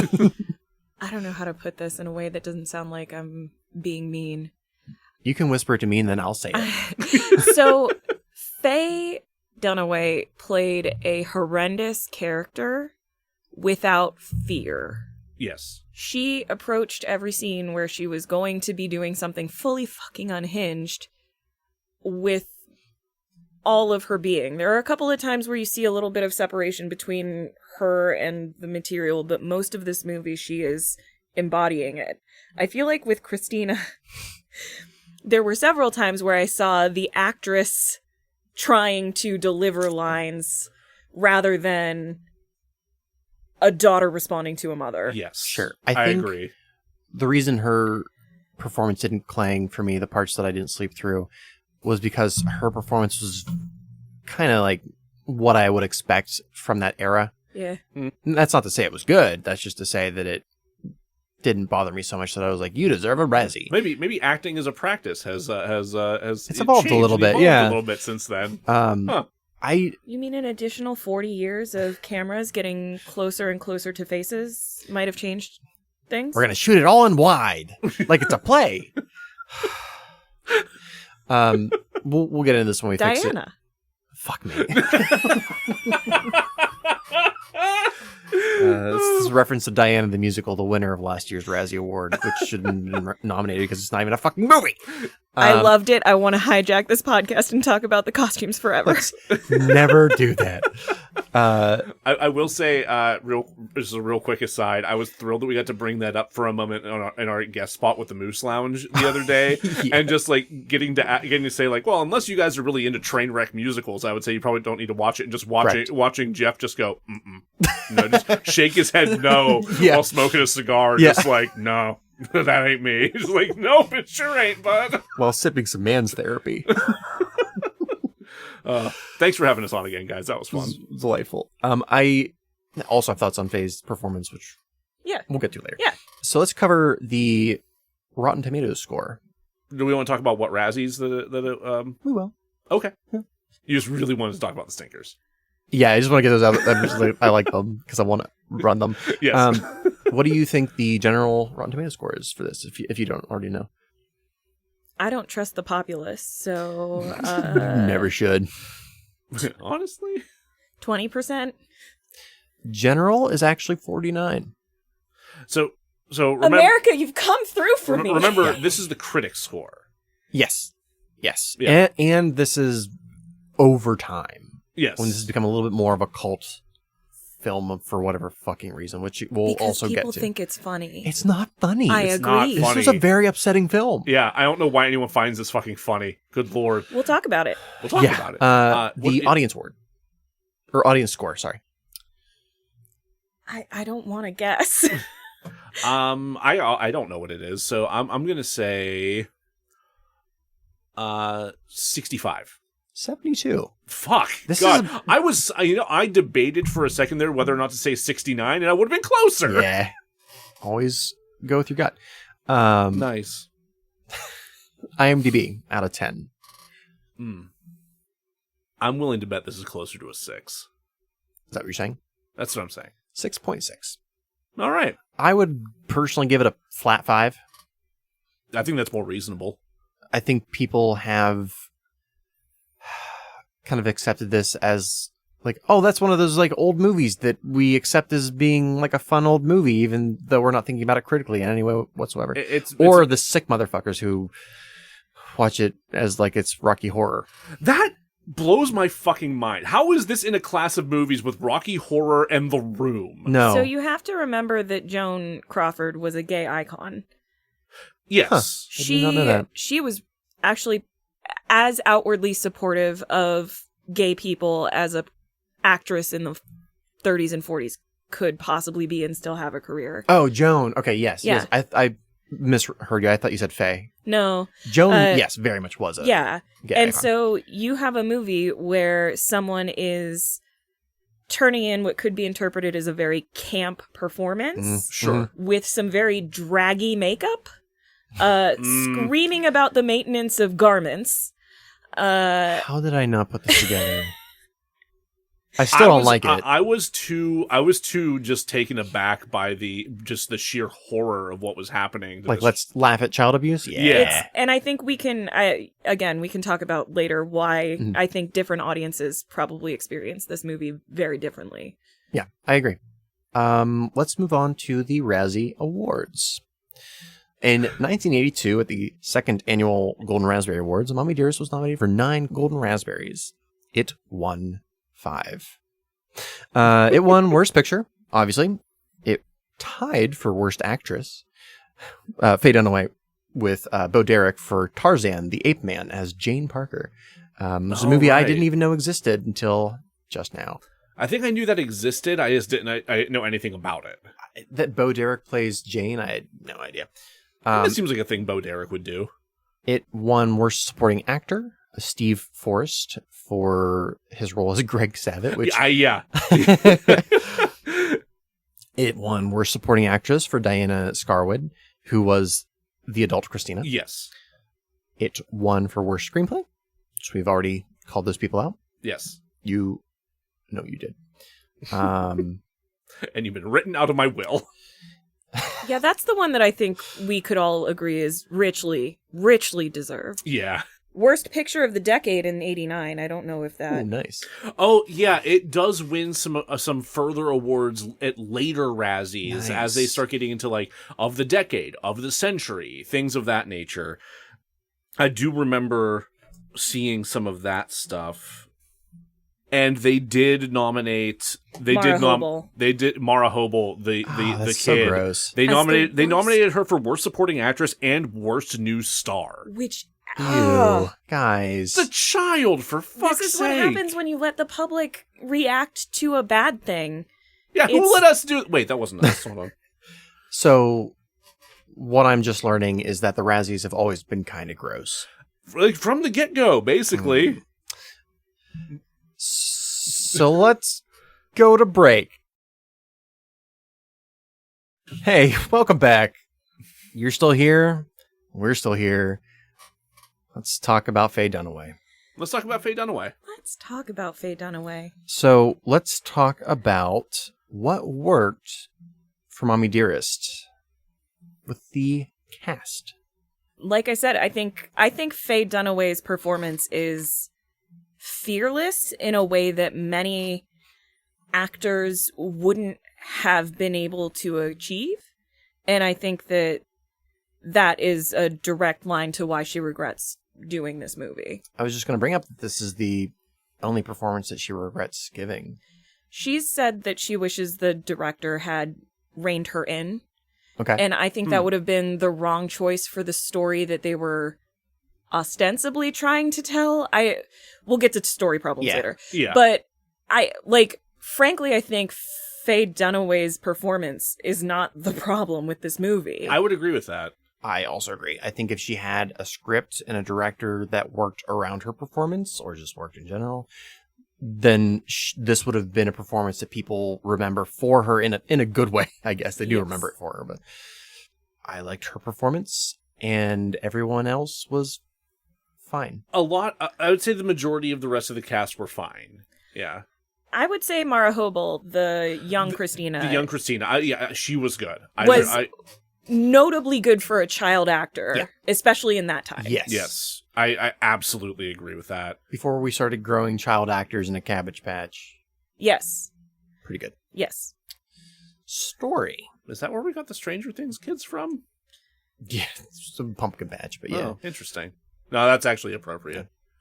This movie is trying to tell 2 stories. Yeah. But what worked for the story? Oh, the 2 stories that it's trying to tell are both very compelling. And I think I think it does, and it makes an attempt to do each one justice. An attempt was made.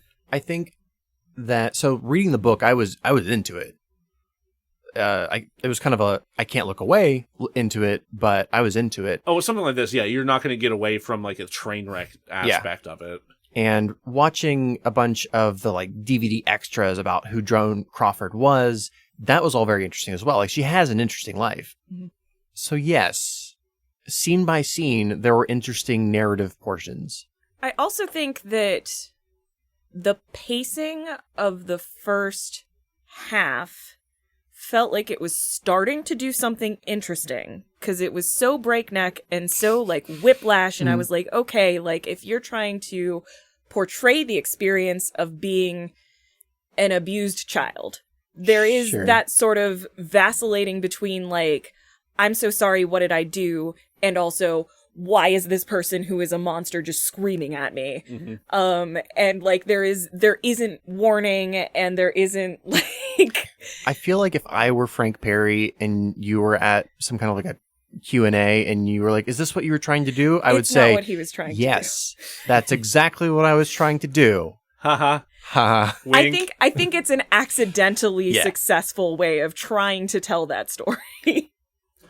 Then it just stops succeeding. Yeah. Yeah.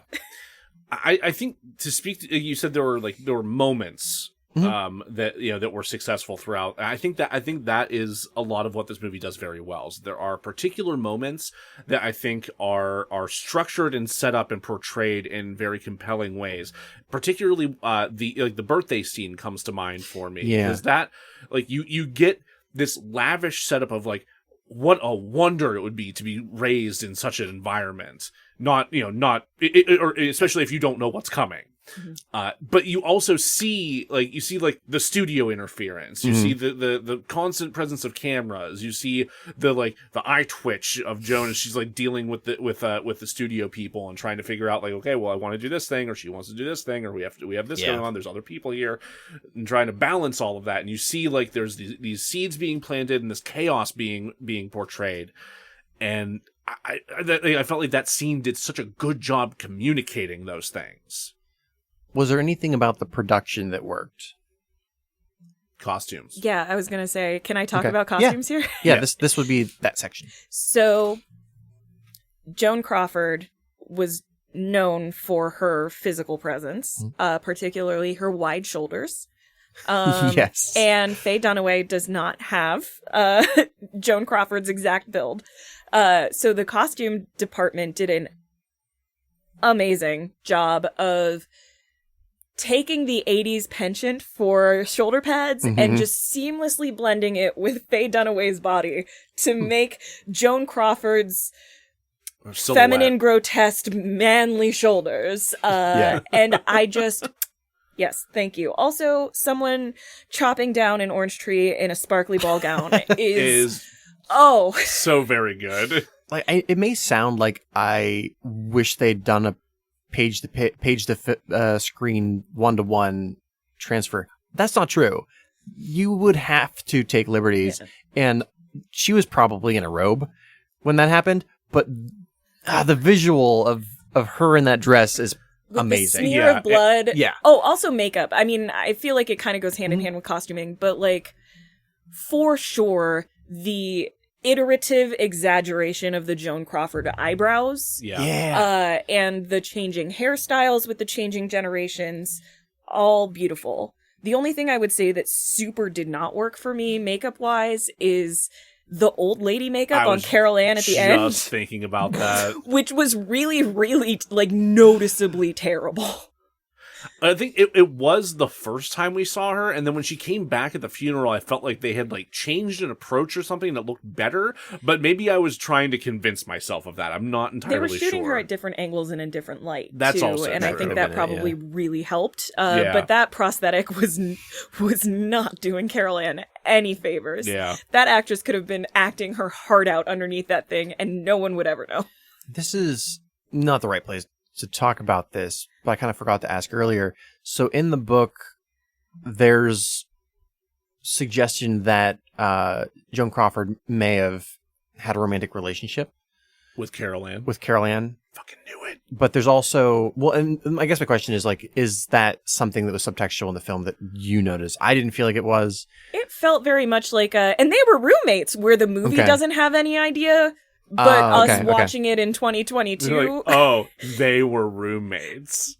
There was a specific incident with one of the governesses where Joan drunkenly tried to initiate something. And when it happened, more aggressively, the governess left. Sure. Yeah. That So Christina we're going to does- go ahead and just add sexual assault to the list. Yeah. Yes. it's Um, now in multiple lists. Christina does say that this is something that she heard from someone else. So it's not... So could be hearsay, but Yeah, Given how hungry people were to say things about Joan Crawford Yeah. and who she was sleeping with, some of which was engineered by Joan herself, some of which was pretty clearly not. Right. I don't think it really matters one way or another, except for if she was assaulty. That's Yeah, not great. that's not But great. as far as like who she wanted to like boink with, I don't care. But I was curious to see if you felt that they tried to put that in the movie in any It's way. very Sappho and her friend from the movie's perspective. Yes.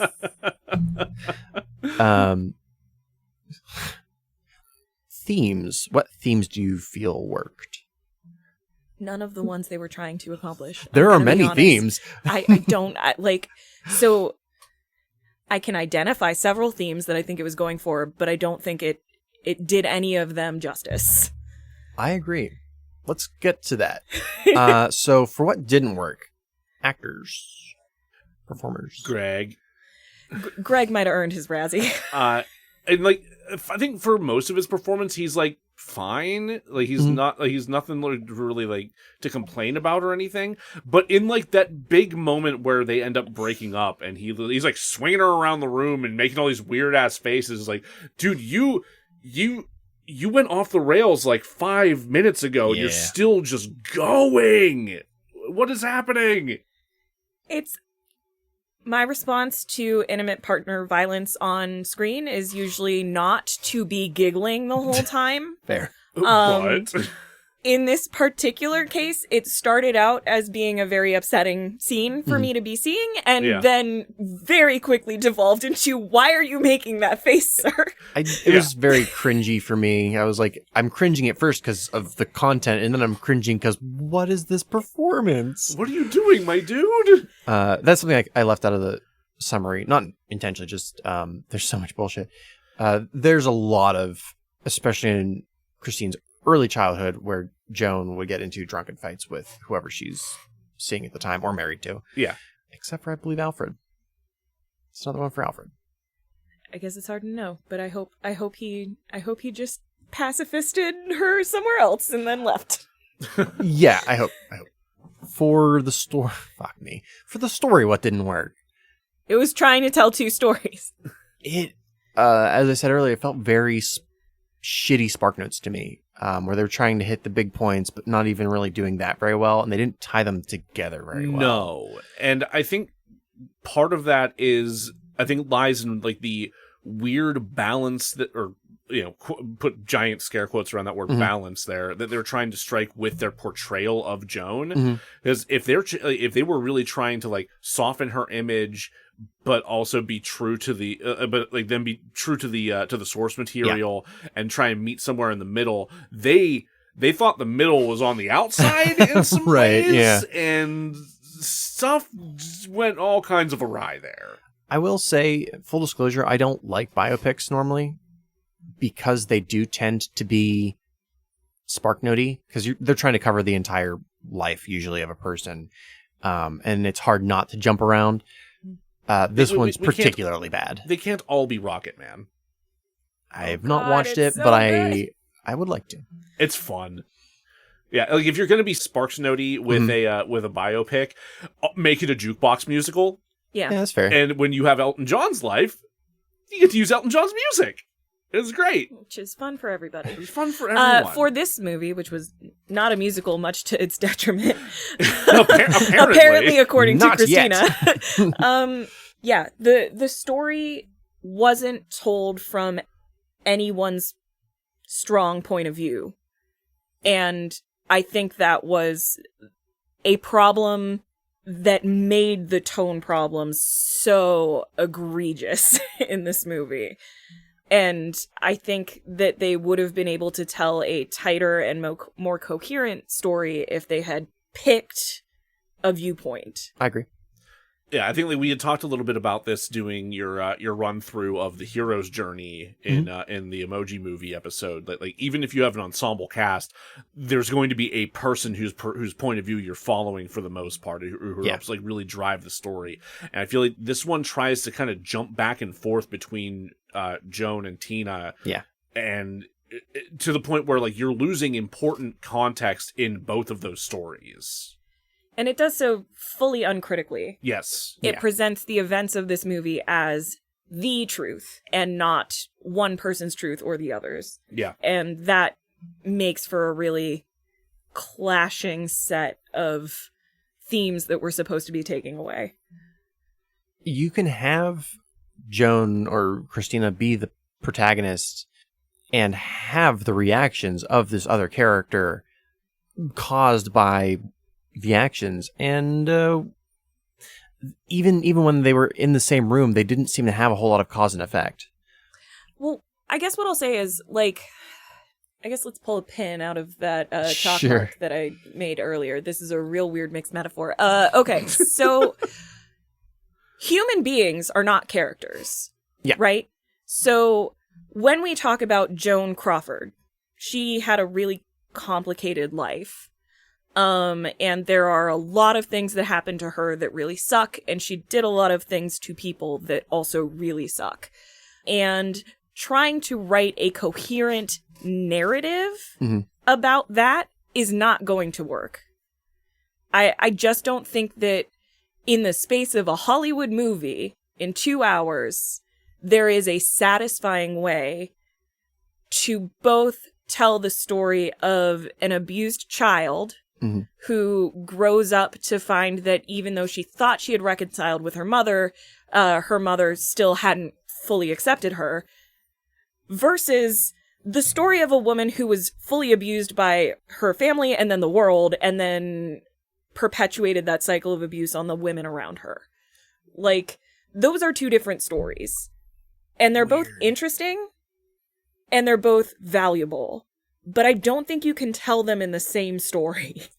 I agree. I just had a moment of realization, because I've been, partially because of my own abuse and because I've read the book, which is from Christina's point of view, I've only been experiencing this story from her point of view. Right. And I was like, okay, well, as a writer, how would I do Joan's POV? Because I really don't want to or care to, but if I was given that task, it would almost be like a Citizen Kane type story where you're following Charles Foster Kane on this life of trying to be successful and getting the approval of the press, but sacrificing the joy of his relationships.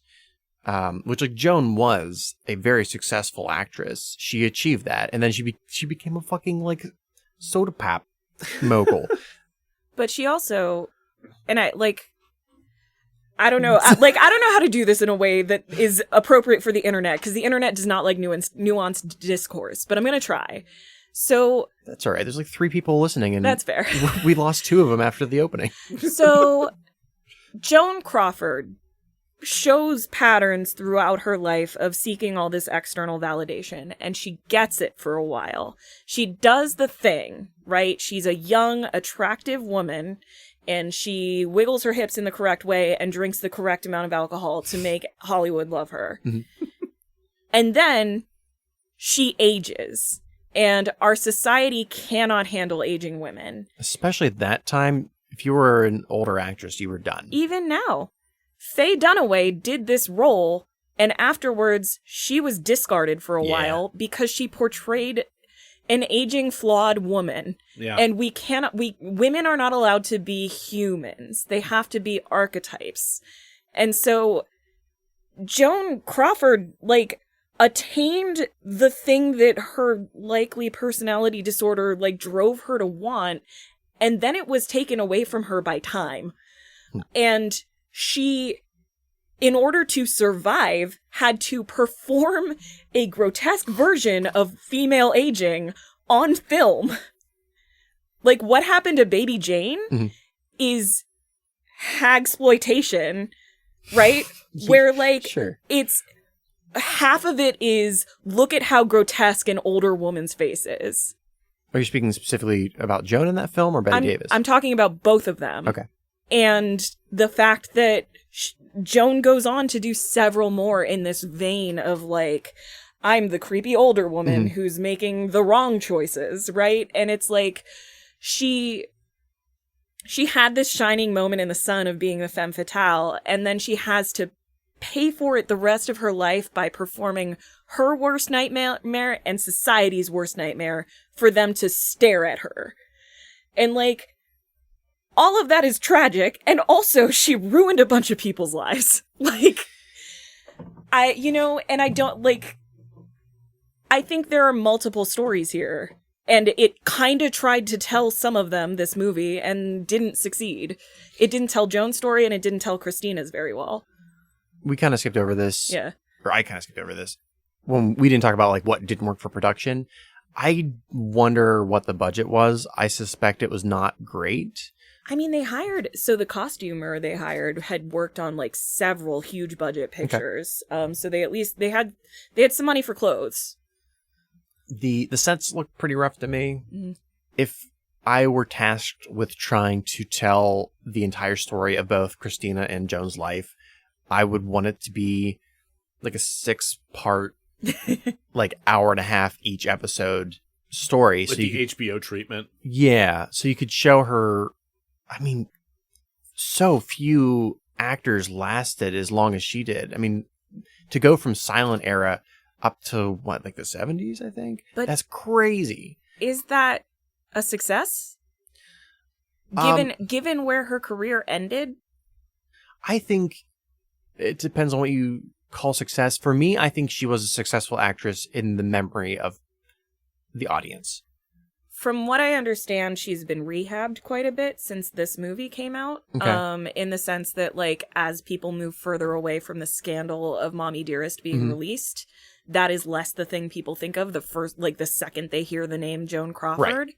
Right. But there was a time around her death and the release of this movie where she was not known for much beyond, she was a famous actress, and then she beat her daughter with hangers. Yeah. And like she was that crazy biddy with cold cream smeared on her face making scary faces at the camera.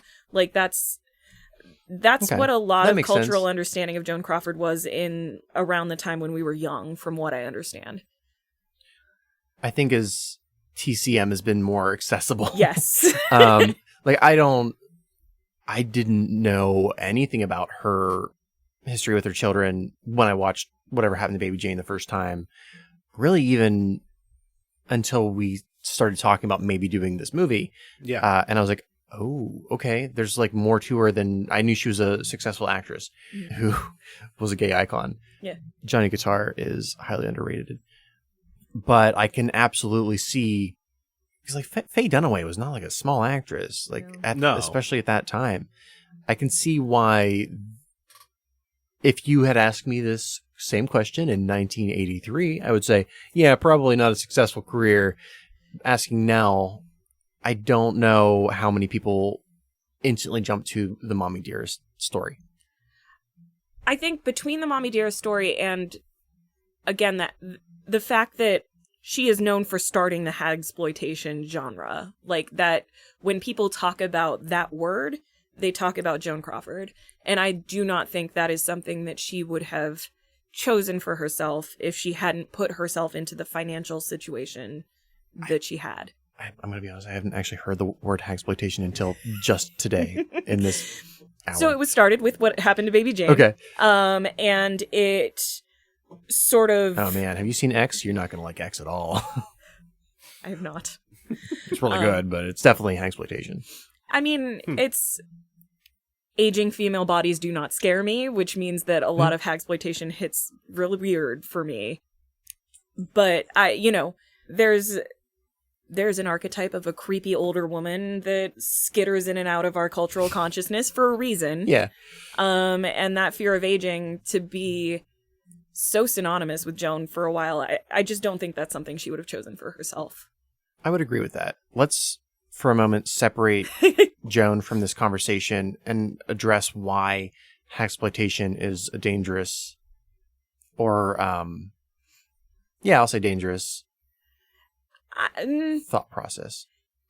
I'd say it's certainly misogynistic. Yeah. So the idea of a woman who is not a sexual object or a mother is kind of difficult for our tropes to accommodate. And so one of the things that our stories tend to do with those women is we stick them in a box where there's something really wrong with them and they're super creepy. And isn't this just like grotesque? She's got wrinkles, everybody. Look at the wrinkles. Isn't that gross?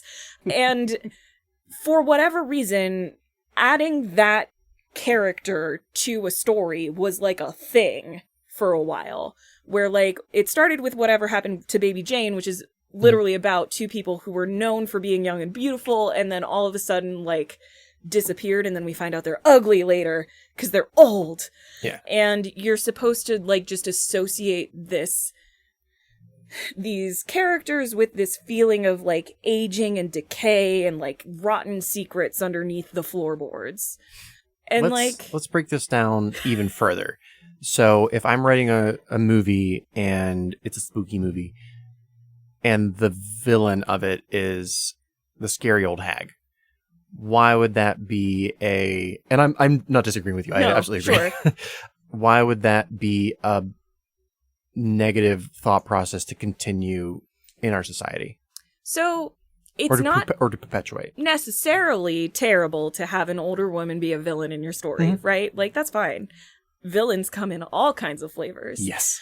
If her creepiness is coming specifically from the fact that she does not look young and that she's not somebody's wife or mother, like, if it's just like, oh, she's an old woman and she lives alone in that house on the end of the block. And hasn't died yet. She has too many cats. Like, we just, for whatever reason, like, we do all kind of, not all of us. I assume there's someone out there that hasn't had this ingrained into them from birth. And for you, God bless. But most of us are taught to kind of associate that aesthetic with like something's wrong with her. The witch. Yeah. Yeah. The other. And so most older women who live alone are not villains. No. And it turns out that when all the stories that you tell about older women who live alone involve them eating babies, like, it's not great. They have better recipes than you. Like, what's the problem? Like, we're training people to think about older women in a really specific way when we tell these stories and only these stories. When really it's the older women with the death rays that you need to really keep an eye out for. And I do think, like, I think it's worth noting also that the hagsploitation film genre in particular really targeted aging film stars to be in these movies. So, like, half of the draw and the way that they were marketed was kind of toward this, like, sure. come look at Joan Crawford's wrinkles in this movie. Yeah. Don't you want to see this old-time beauty taken down a peg? And so it's like half our tropes are problematic and then half the way we treat Hollywood stars as a human rights violation. Right. Like, yeah, that sums it up. Yeah, I don't have anything to add to that. That's excellent analysis. Hell yeah. can you tell I've thought about this movie a lot? I Just a little. would love to see your read on the movie X that came out this year, I think. It was this year, yeah.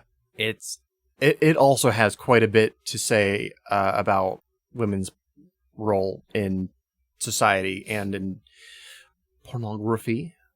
But the antagonist is a older woman who has gone a little senile, and I think she was previously a ballerina.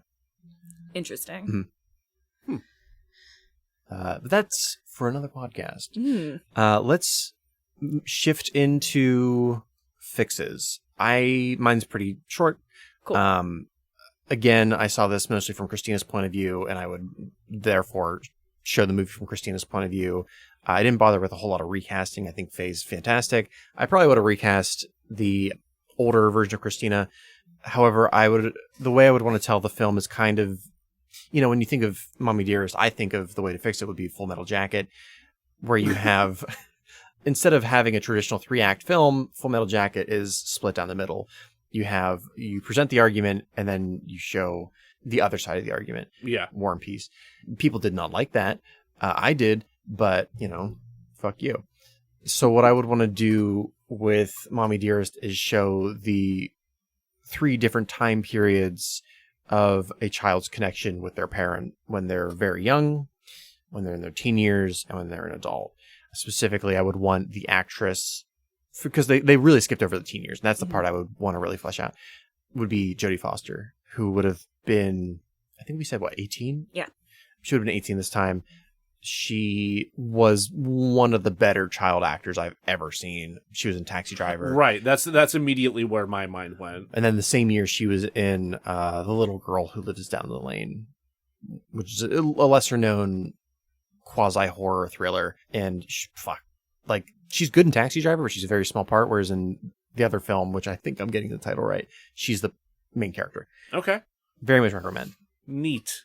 And seeing each of the phases of this woman's life trying to connect with her mother and failing, that's interesting to me. Seeing her waiting as a child for Mommie Dearest to come home from whatever thing happened at work, that's interesting to me. Seeing her peace at night interrupted by this woman's whatever's going on with her that a child doesn't understand, and seeing, so like after the first act where you see her as a child living with Joan, then seeing the second act where she's away from school and still being controlled by her mother, it's almost reads as a horror film.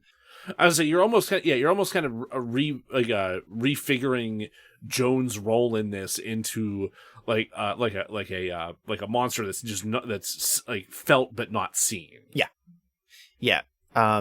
You see them very much in the first act. You feel them in the second act, and then you've been conditioned by the third act that, like, Joan doesn't even have to say or be there for you to have her be a part of you. That's the movie I would tell. You, however, have a different idea. I do. So I think this movie is 2 movies, so I want to make it 2 movies. I think that one movie could probably be pretty close to what you're describing, except I would keep the camp. Okay. Because I think there's something really effective. I don't want to say too much here. Okay. So people who are in abusive situations often have a moment in the middle of something intense where they go, this is fucking ridiculous. What is happening? Why am I here? What are you doing? What is this? Yeah. Like, if you take a step back and look at it, you're fighting about something incredibly ridiculous, and this person is being actually terrifying to you, but also from a third-party standpoint, probably would be kind of, like, weirdly funny to watch, because you're, like, screaming about shrimp or fucking Christmas knitting card needles list. or whatever. And, like, it's terrifying when you're in the middle of it, but also I understand why someone who's never had that experience would be at a midnight showing laughing at this. There's a certain amount of absurdity in the experience of having that kind of relationship. And I think that this movie does an actually pretty good job of showing how just incomprehensibly absurd that experience is sometimes. And I would really want to keep that feeling for Christina's movie. Okay. I could see that working. So, like, I'm keeping Faye in both of these. And in Christina's movie, she gets to be no holds barred, no fear, dive in 2 feet, like, fully submerged, absolutely lost her shit, right? And then the second movie, my concept for the first one is maybe, like, we show Christina's childhood up to when she maybe gets the soap opera, something like that. Like, we get Christina through Christina's growing up period. So Christina's would be the first film? Yes. Okay. So we have Faye's Joan as a fully unhinged character who, with penciled on eyebrows, who screeches a lot, In right? Christina's. Yes. Okay. And But then, for Joan's movie, Faye Dunaway gets to do her Faye Dunaway, where she shows Joan as a person. It is not Christina's job to see Joan as a person. It is never the job of an abuse victim to understand why the abuse happened, right? It doesn't matter. Abuse shouldn't happen, and no one should have to experience it. And it's not the job of Christina's story to tell us about Joan and where she's coming from and why this is happening. But I think that story is useful for us to tell in terms of helping our society understand some of these really damaging cycles that we're in. And so the second movie would still be Faye Dunaway playing Joan Crawford, but it would be Joan's story of growing up in an abusive and very disadvantaged situation, changing her stars, and then watching them change back. Yeah, I mean, I'm kind of like, can we do that? That's like a really good idea. I don't think that this is where you're going, but if it were in lesser hands, I would be concerned that they would show her as this monster in the first film and then show the second film as like, not like a redemption arc, but kind of like, we'll see, this is why she was the way she was. It's not that bad now. She's not that bad of a person. I have never, to my knowledge, treated anyone the way that Joan Crawford treated her children. But I have had times where my poor mental health has negatively affected the people around me. Mm-hmm. And that was my fault. And I don't think it was okay. It makes me sad. And so what I would like people to feel coming out of this second movie about Joan is that the whole thing is fucking sad. Yeah. Because that's how I feel about it. Is like, it's sad that that happened to her. It's sad that she perpetuated that cycle. It's sad that what we talk about with it now is how hilariously campy that lady in the cold cream hitting people with hangers was. Like, it's the whole absolutely thing, a tragedy. Yeah. And I would want it to play that way. I would want it to be absolutely clear that part of Joan's tragedy is that she fails to stop these cycles from continuing. Yeah. Now I'm trying to think if there are any other kind of dual movies like that. The only one I could think of was It. Oh yeah, I guess it is. Yeah, I guess. Yeah, I didn't think about that, but yeah, it kind of is like that, huh? Because you almost have like a Rashomon thing where you're showing the story from different points of view. But you're just fleshing out two particular ones to a greater extent. Shit, I don't want to do Joan's story, but like telling that story, but without the baggage of the Hollywood star behind it. I'd write that story. I think it's one that we fail to tell a lot. I think, to go back to something we were talking about earlier, when we talk about people with narcissistic personality disorder and people who perpetuate narcissistic abuse, and by the way, those are not synonyms. There are a lot of people with narcissistic personality disorder who do a lot of hard work to try and alter their behavior. Many don't succeed, and then we have narcissistic abuse, but they're not the same thing. And it is not the job of the people who have been abused to understand those dynamics, but it is the job of society to understand that we cannot just write people off as unsalvageable monsters who don't deserve support, because that creates more narcissists, because there are more people that are victimized by abuse that then grow on to develop disorders. Mm-hmm. What we need to do is recognize that, like, personality disorders are painful for everyone involved. And some people, their only job is to heal from what was done to them. And some people, our job is to prevent them from hurting others. And both of those people are humans who deserve, if not our empathy, our systemic support. I don't disagree. But it's not a fun narrative to talk about, and as someone who has experienced one side of this, you're like, it's not your job to internalize this. Like, you're not the choir I'm preaching to. Sure. Yeah, and like in therapy, I'm doing EMDR right now, so frequently I will tell my therapist that logically I understand this, emotionally this is how I feel. And while I'm listening to you emotionally, I'm like, I'm going to punch every single narcissist I meet in the face, sometimes in the throat. But logically, like, I absolutely understand where you're coming from, and agree. And because those two feelings are of equal strength, I'm just going to say yes. I shan't be doing it, but I agree. Yeah, this is work that other people can take on. And part of that starts by not having the only narrative about narcissistic abuse be one that you attend midnight showings of with wire hangers that you bring. and you yell. Oh, come on.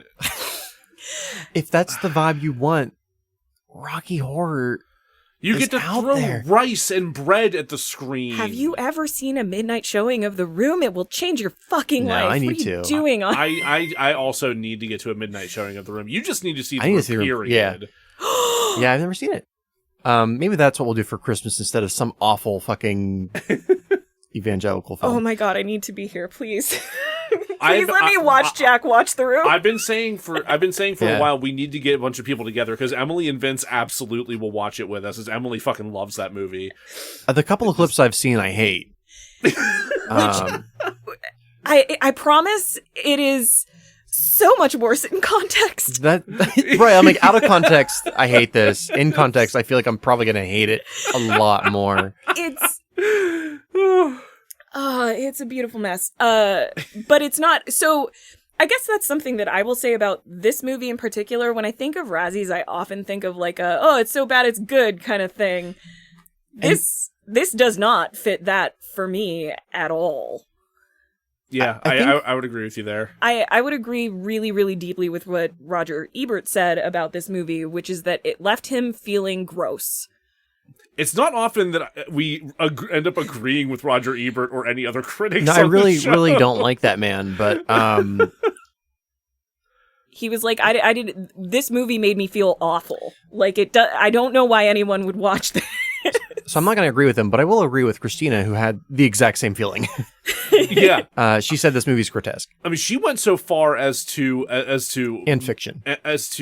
direct her own movie later on in life called Really? "Surviving Mommie Dearest." I did not know that. I haven't watched it, but Alright. I found it on IMDb after as we were doing our watch through, and I'm fascinated to see what it's about and like what happens in this movie because she wrote and directed the whole thing. Well, I guess she does have a background in theater, Yeah, so it's not like some rando not using all of their nepotism. There's definitely some nepotism there. well, So before I present my last question, is there anything else we want to discuss as far as narcissism, the story, the society, blah, blah, blah, blah, blah. All of the stuff that you want to get out, this would be the space. Yeah. I don't know. I think one theme that we haven't talked about that I think the movie kind of unintentionally shows us is the way that women sort of perpetuate society's sort of grotesque expectations onto each other. Yeah, sure. Where like we see the movie opens on Joan doing this bonkers ass morning routine where she's like scrubbing her hands in boiling water and then dunking her face in ice witch hazel. Yeah. And then we see her later in the movie at different points both scold her daughter for caring about her looks, but then also scolding her daughter for not looking correct. Yeah. And I think that's just such a perfect encapsulation of what we are asking women, particularly women in Hollywood, to do, which is both look perfect all the time, but don't make me think that you're thinking about it. Yeah. yeah. And That's I think such a fucking like Well, same thing with pitfall of a double standard. yeah. same thing with the children. They're like, we want you to be the mother, a child, like a good caregiver, but also don't have children because it kind of makes you old. Ew. Yeah. Yeah. And, you know, we want you to keep making movies, but also you're a terrible mom if you do that. Right. Like, there are so many layers to what society did to Joan and that she then passes directly on to her daughter.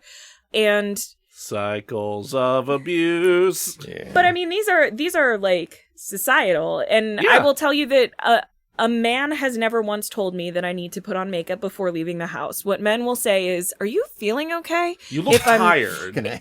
If I'm not like if I didn't draw another face on top of my face before I see them, they will ask me whether I'm okay. That's why I wear my makeup 24/7. But I grew up in a house with women, and you know, not that I blame any of them for this, because it was absolutely correct that the world will chew you up and spit you out if you don't look right. But I got a lot of messaging from the other women in my family about like, oh, you're going to want to put on some mascara before you leave. Like, you're not wearing that, right? Like, a lot of that stuff is self-reinforcing within women's spaces. It's this weird double-edged sword of both trying to protect someone that you care about from the vagaries of a cruel world while also directly perpetuating the horrible things that the world has done to you. I think there's that between Joan and Christina, but there's also, especially whenever Christina eventually became an actress, I feel like there's direct competition. Oh, yeah. Mm-hmm. There's certainly plenty of that, too. And there's plenty of that out in the world also. Like, you know, women, we all are raised in a society that has there are only so many slices of pie mindset. And, you know, at some point, we're all given the idea that other women might take our piece if we don't step up. The intersections of misogyny and classism. I do like and pie. baking. And baking. Fuck you. Yeah, this podcast was getting too good. I had to fuck it up a little bit. I'm not gonna lie. As soon as you said pie, I was like, ooh, like key lime. I'm getting pretty hungry. Yeah. Like, we had dinner before this, but also, yeah. So let's I have one more question, and then we're gonna fuck off. So now that we have this story of Joan Crawford, are you not that you have watched a whole lot of her films, but like, would you still be able to watch her films? I think so. I think they'd make me sadder than they might have otherwise. Probably, yeah. I think they would be tinged with a lot more baggage than originally intended, but I think I'd still be able to watch them and enjoy them. It's hard because it's very few actresses of that time period I can like watch them in a movie and say like, man, they're kind of cool, kind of a badass. Not Whatever Happened to Baby Jane, not in that film, but in like Johnny Guitar and Mildred Pierce, I'm like, man. Yeah, no, she's awesome in Mildred Pierce. She tells Bert to pack his bag or whatever, and it's like, hell yeah. In Johnny Guitar, she owns her own saloon, and when some like ruffians come into town to like kill a bunch of dudes, she's like, no, I'll shoot you. It's those shoulders. They saw her coming and they were like, we're going to put you in some power roles. Yeah, that's I know you're joking, but also kinda. No, I'm mostly serious. Yeah. Honestly, like her talent rose to the path that her frame opened for her. I think. Like her costume in Johnny Guitar, I'm like, I think my Mima wore something like that, and she also kind of had like Joan's shorter hair as well. Mm. What a fucking wild movie, story, book. Event, life, society.